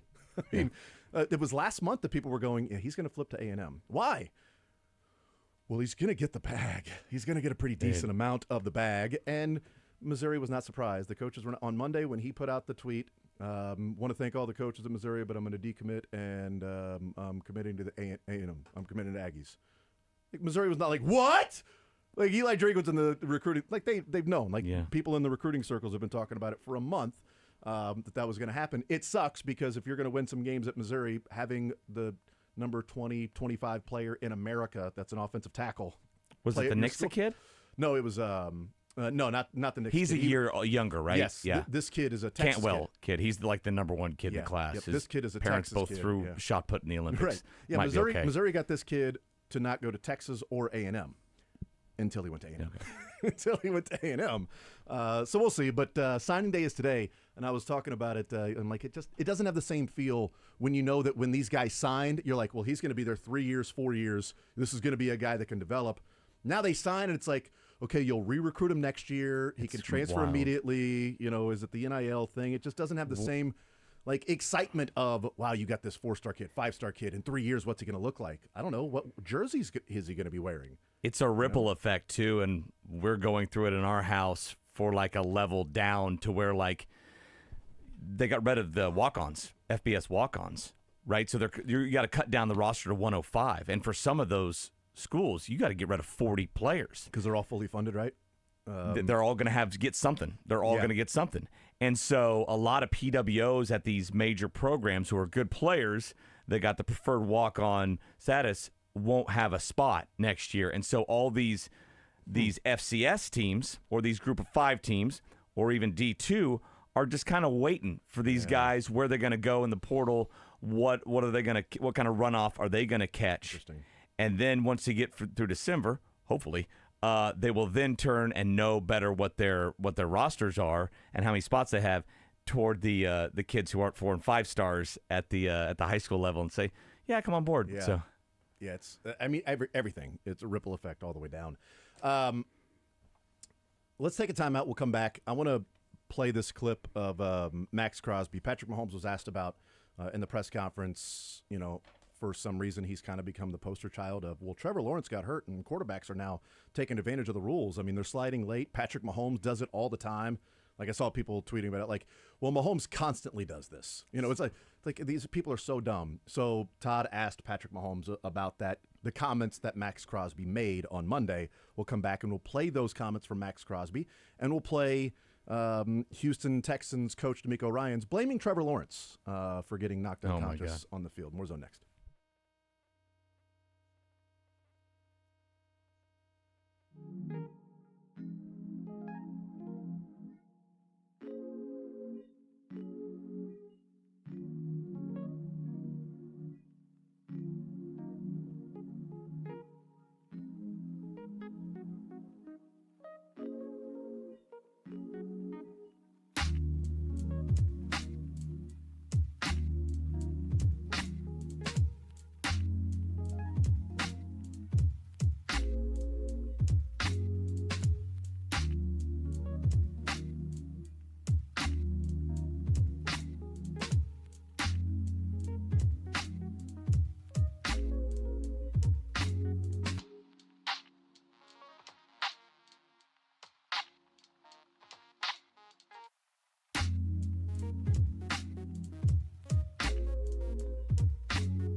All right, we continue right here on Sports Radio 810 WHB. Let's hear from Max Crosby first. Oh, thank God. Here's Max Crosby. This was on Monday night. It was the Let's Go podcast with Jim Gray. They do that on Monday nights. Bill Belichick and Max Crosby are the guests every Monday. Here's Max Crosby talking about, asked about that hit on Trevor Lawrence and as a defender, what he thinks. And obviously, Trevor, I hope Trevor gets better and hope he's okay. Obviously, it's an unfortunate situation, but people perceive it as, you know what I mean, he's a dirty player immediately because the way he hit Trevor Lawrence. Obviously, it's unfortunate. You don't want to see that happen, but the game, it happens so fast and everything happens so fast, and you got to make split-second decisions. And when a quarterback is running, typically they're going to be protected. And sometimes you don't know if they're going to slide. Sometimes you don't know if they're going to try to run through you, because sometimes they could tiptoe, and then you see Pat Mahomes, like he'll run an extra 10 yards on the sideline because dudes are scared to hit him. So, in that situation, like it did look a little, it looked a little egregious. But at the same time, if you're running 100 miles an hour, you can't just stop on a dime like that when you already left your feet. So I don't know everybody's intentions. I've seen that he put out an apology, and I know from afar and from, hearing from, former teammates of his, Aziz is like one of the hardest workers, one of the, like just watching his film, like he plays the game the right way. So obviously, he's getting attacked right now, but I think he's a hell of a player, and I think it's a learning lesson for him. You got to just try your best to be smart. You know what I mean? At the end of the day, it's football. There's going to be stuff that happens that's always, you're right here teetering the line at all times when you're playing such a fast combat sport. At the end of the day, I just hope Trevor Lawrence is all good, and Aziz is going to move forward from this. So yeah, it's just an unfortunate situation. I don't think he was going 100 miles an hour and then tried to stop on the dime. 100 miles an hour seems like a hyperbole there. I also disagree with a lot of people saying how late Trevor Lawrence slid. Like, Lawrence was already pitter-patting his feet and going down. Also, he dove with a left forearm to the neck and the head. If it was like, oh, it's too late, you can raise your arms pretty quickly. You can't stop on a dime, but you also don't have to forearm shiver to the head when you dive at him. And he's now suspended 3 games because he's a repeat offender, so maybe he doesn't play the game the right way. Yeah. I'm not sure. And his reaction after, so D'Amico Ryans, as his player is suspended 3 games, was asked about this play and Aziz Al-Sha'ir, and D'Amico Ryans would like to blame the quarterbacks too. It's twofold, right? I mean, a lot of the quarterbacks in this day and age, they try to take advantage of the rule where they slide late and they try to get an extra yard. And you're a defender, a lot of onus is on the defender, right? Whether it's on the sideline or where it's on the quarterback, you don't know what a guy's thinking. You don't know if a guy's standing up and he's continuing to run. You don't know. And then you get a late slide and you hit the guy. Unfortunate that Trevor got hurt. We hope Trevor is okay, but it's also, if we're sliding, we have to get down. If we're getting out of bounds, we get out of bounds, and that rule is there to protect the quarterbacks, and we want our quarterbacks to be safe in the league, so we just have to be safe. If we're sliding, make sure we're keeping our heads down. So the entire thing is, Aziz hits the guy, but their sideline overreacts, and it turns into a melee. It wasn't our guys. It's their team overreacted, pushed our guy, dragging our guy to the sideline. So that's uncalled for on that side. We have to be better on the sidelines as well. Yeah, it's uncalled for that the Jags enforced Aziz Al-Sha'ir knocking out their quarterback with a dirty hit. Late hit, dirty hit. I mean, defenders can try to defend it all they want because that's what they do. They defend. But it was late. It was also dirty. And Trevor Lawrence was already sliding. I don't care what anybody says about show me the quarterback that's going down and is that far down and then stops and gets back up and runs. It's never happened. Josh Allen faked a slide and he looked like he was starting to slow down. Then he took off. By the way, nobody mentions Josh Allen when they mention fake sliding.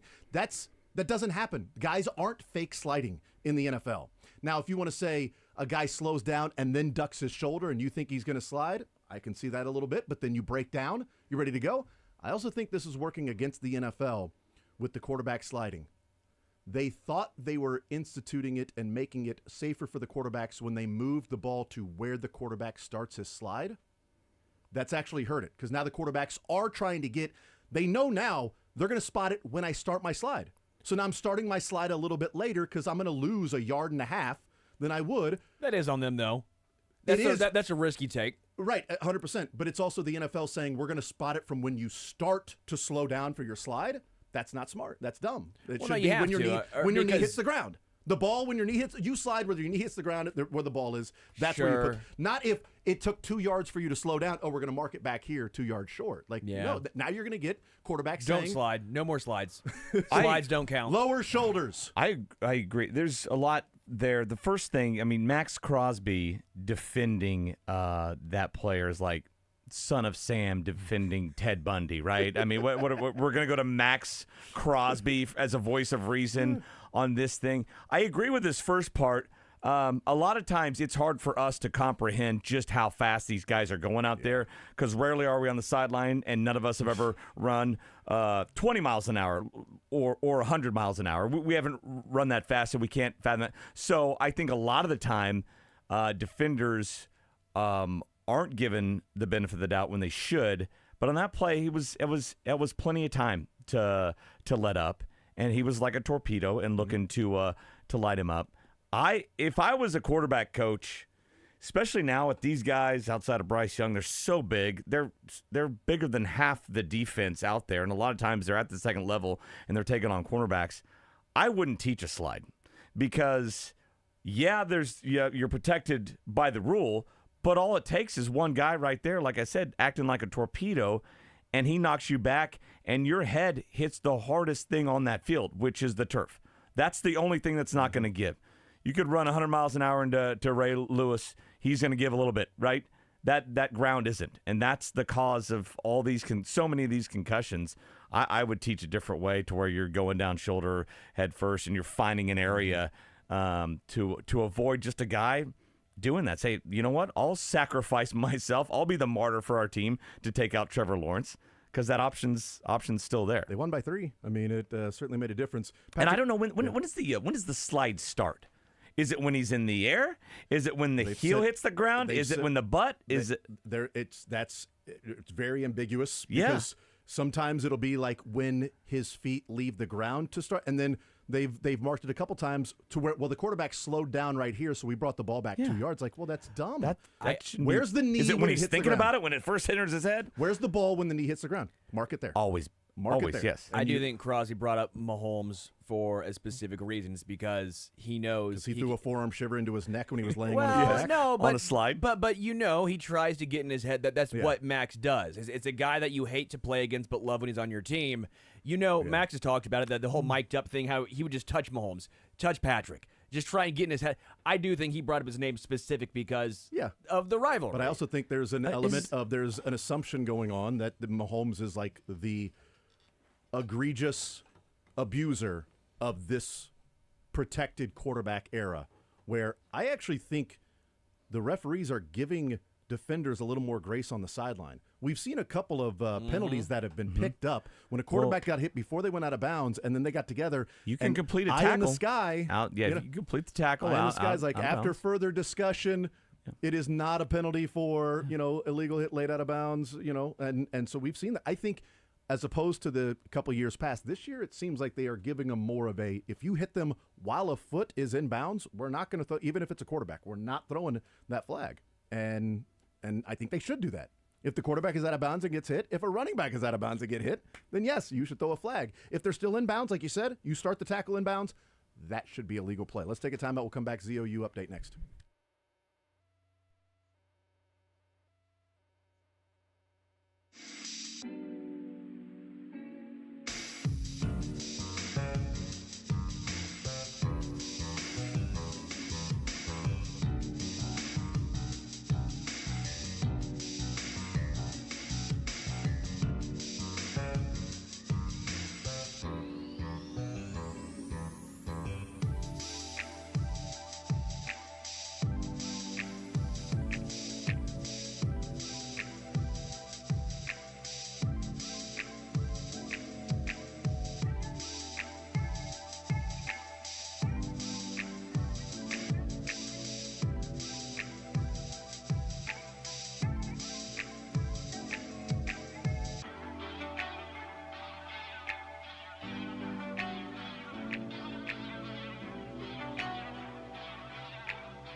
Let's just get right into it and give an update of where we are right now.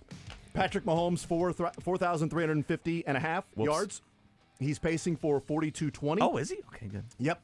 To get to that number, he would need 274 yards per game over the final 5 games. It doesn't matter. We all had the over, so there is going to be no difference in point or no point with the 4 of us. Touchdowns, we had it at 34 and a half. He's at 19, pacing for 27. He would need 3 per game the next 5 games. We all had the over. Oof. So nobody loses any. It seems so easy. Yeah. INTs, we put it at 12 and a half. He's got 11. Oh. Sterling and I went under. Ooh. Whoops. So he can only throw 1 interception the last 5 games for us to get He's that point. going to, guys. I mean, clearly. So right now with his pacing, I give the points to what the pacing is to see where we're at. So that's a couple points there for Dylan and Sterling. Hi. No, Dylan and Mick, sorry. Isaiah Pacheco, yards from scrimmage, 1,100. We all had the over. Did we? Yeah, he's not pacing. He's pacing for roughly 630. Total touchdowns, we put it at 8.5. For Pacheco? For Pacheco. He's got 2, and Mick went over. The rest of us went under. Man. So Pacheco went under? stand. we did. Me, you, and Dylan went under. Yeah, we did. Mick went over. Travis Kelce receiving yards, 1,000.5. He's pacing for 902. He would need 73 a game, last 5 games, to get to 1,001. I went over, I think. Me, Mick, Sterling went over. Dylan went under. Okay. Wow, Travis Dylan. Kelce. Travis big brain Kelce, on Dylan. touchdowns. We put it at 8.5. He has 2. Do the quick math. He needs 7 in the last 5 games. Doable. I'm the only one that went over. You 3 went under on Travis Kelce's touchdowns. Who leads, how many yards leads the team in wide receiver receiving yards? For wide receivers, 950.5. Xavier Worthy is leading with 407 right now, pacing for 576. I'm the only one that went under. You guys were so high on Seriously? Rasheed Rice. I went You over? guys, Oh, yeah, I was high on rightfully Rice. so. Yeah. Rasheed Rice, 1,000-yard receiver. Rasheed Rice is going to have 1,000 yards. He had that almost last year in missed games. It's going to be Rasheed Did you Rice. tell us that he was going to get hurt, though? I tried to. Do we do like a injury? No, we did not. Caveat in There's here? no insurance. It's 21. I offered insurance. You didn't take it. I take it. Leading wide receiver touchdowns, 6.5. Worthy has 4, so he would need 3 more of these last 5 These are games. receiving touchdowns Receiving only? only. I took the under. You guys took the over. Again, Rasheed Rice had 7 last I year. feel like Rasheed owes us lunch if Lunch. we lose. Who leads the wide receivers in receiving yards this year? We all took Rasheed Rice. Receiving yards combo. This is funny. We had a choice between Kelce and Worthy or Hollywood Brown and Rasheed Rice. Oh, wow. We all took Brown and Rice. We did this before he got hurt? We did this before Rasheed Rice got hurt, but Before Brown, but Brown, we knew though? Hollywood Brown. He was But we supposed. thought he was. We thought he was going to That's come back for the right, first that's game. right. Maybe the Bengals. That wouldn't seem so easy. Yep. What were the 2 combos, Brown and Rice? And Kelsey Worthy or Hollywood Brown and Rasheed Wow. Rice. We all took Hollywood Brown, Rasheed Rice. Xavier Worthy, 50-plus yard touchdown. We put it at 0.5. Sterling, the only one that went under. Does he have one yet? 54 versus that's already hit. Oh! That one's done. Whoops. So the 3 of us already have that point. He got 54 versus the Chargers. Oh, I'm an idiot. Chris Jones, tried to tell you. sacks, 10.75. He has 5. Sterling and I went over. Dylan and Mick went under. Yeah. George Karlaftis sacks, 10.75. He's got 5. I'm the only one that went under. You guys all went over Karlaftis sacks. I'm not looking very good. It feels like lunch. Really? You're getting that trend? I'm getting that. I'm ascertaining that. Team defense sacks. We set it Oh, at boy. 50.75. They have 24. Oh. They need 5.5 per Please game. tell me I went under. Me, Mick, and Dylan went under. Yes. Sterling went over. I was so bullish on the pass Get rush. us barbecue, I think. Team turnovers. We set it at 26.5. They have 13. They would need 14 in the final 5 games. I'm the only one that went over. You guys all went under. I went over. Wins, 12.5. Sterling and I went over. You guys went under. Really? Okay. Dylan and Mick went under. Okay. Chiefsaholic, years in prison. Oh, no. No. We said it at, That's right. set it at 15.5. I remember He this got one. 17.5. Sterling's the only one that went under. So the 3 of us got a Wait, point. what about when he appeals? Doesn't matter. The appeal matters. So right now, in the lead with 10 is Dylan. Okay. Second place with 8 is Mick Schaefer. Yeah. I have 7, and Sterling right now has 4. Oh, You need a lot to happen. Rashee Rice needs to bet buy on Rice me. too. Well, he needs to buy me He needs to buy the lunch. I went back and listened to the segment just to make sure and double check that these were all right. And it's, by the way, Mick, I'll give you credit because you said it's Rice. You're like, Mahomes isn't going to look for anybody else to throw to except Rashee Rice. That's all he's going to be throwing to. They're going to double team Kelsey, and Mahomes is just going to throw short for like and 3.5 games. Yeah, but you're wrong though because since the Chargers game, he hasn't thrown to him one at time all, man. Yeah, not Really once. ignoring him. Idiot. He's a dumbass over here. He said, since the Chargers, he hasn't thrown to him one time. Hey, Sales, I'm going to need some trade. I'm going to need some trade, Sales. You need some things to work in your favor. I doubt it happens. Program next.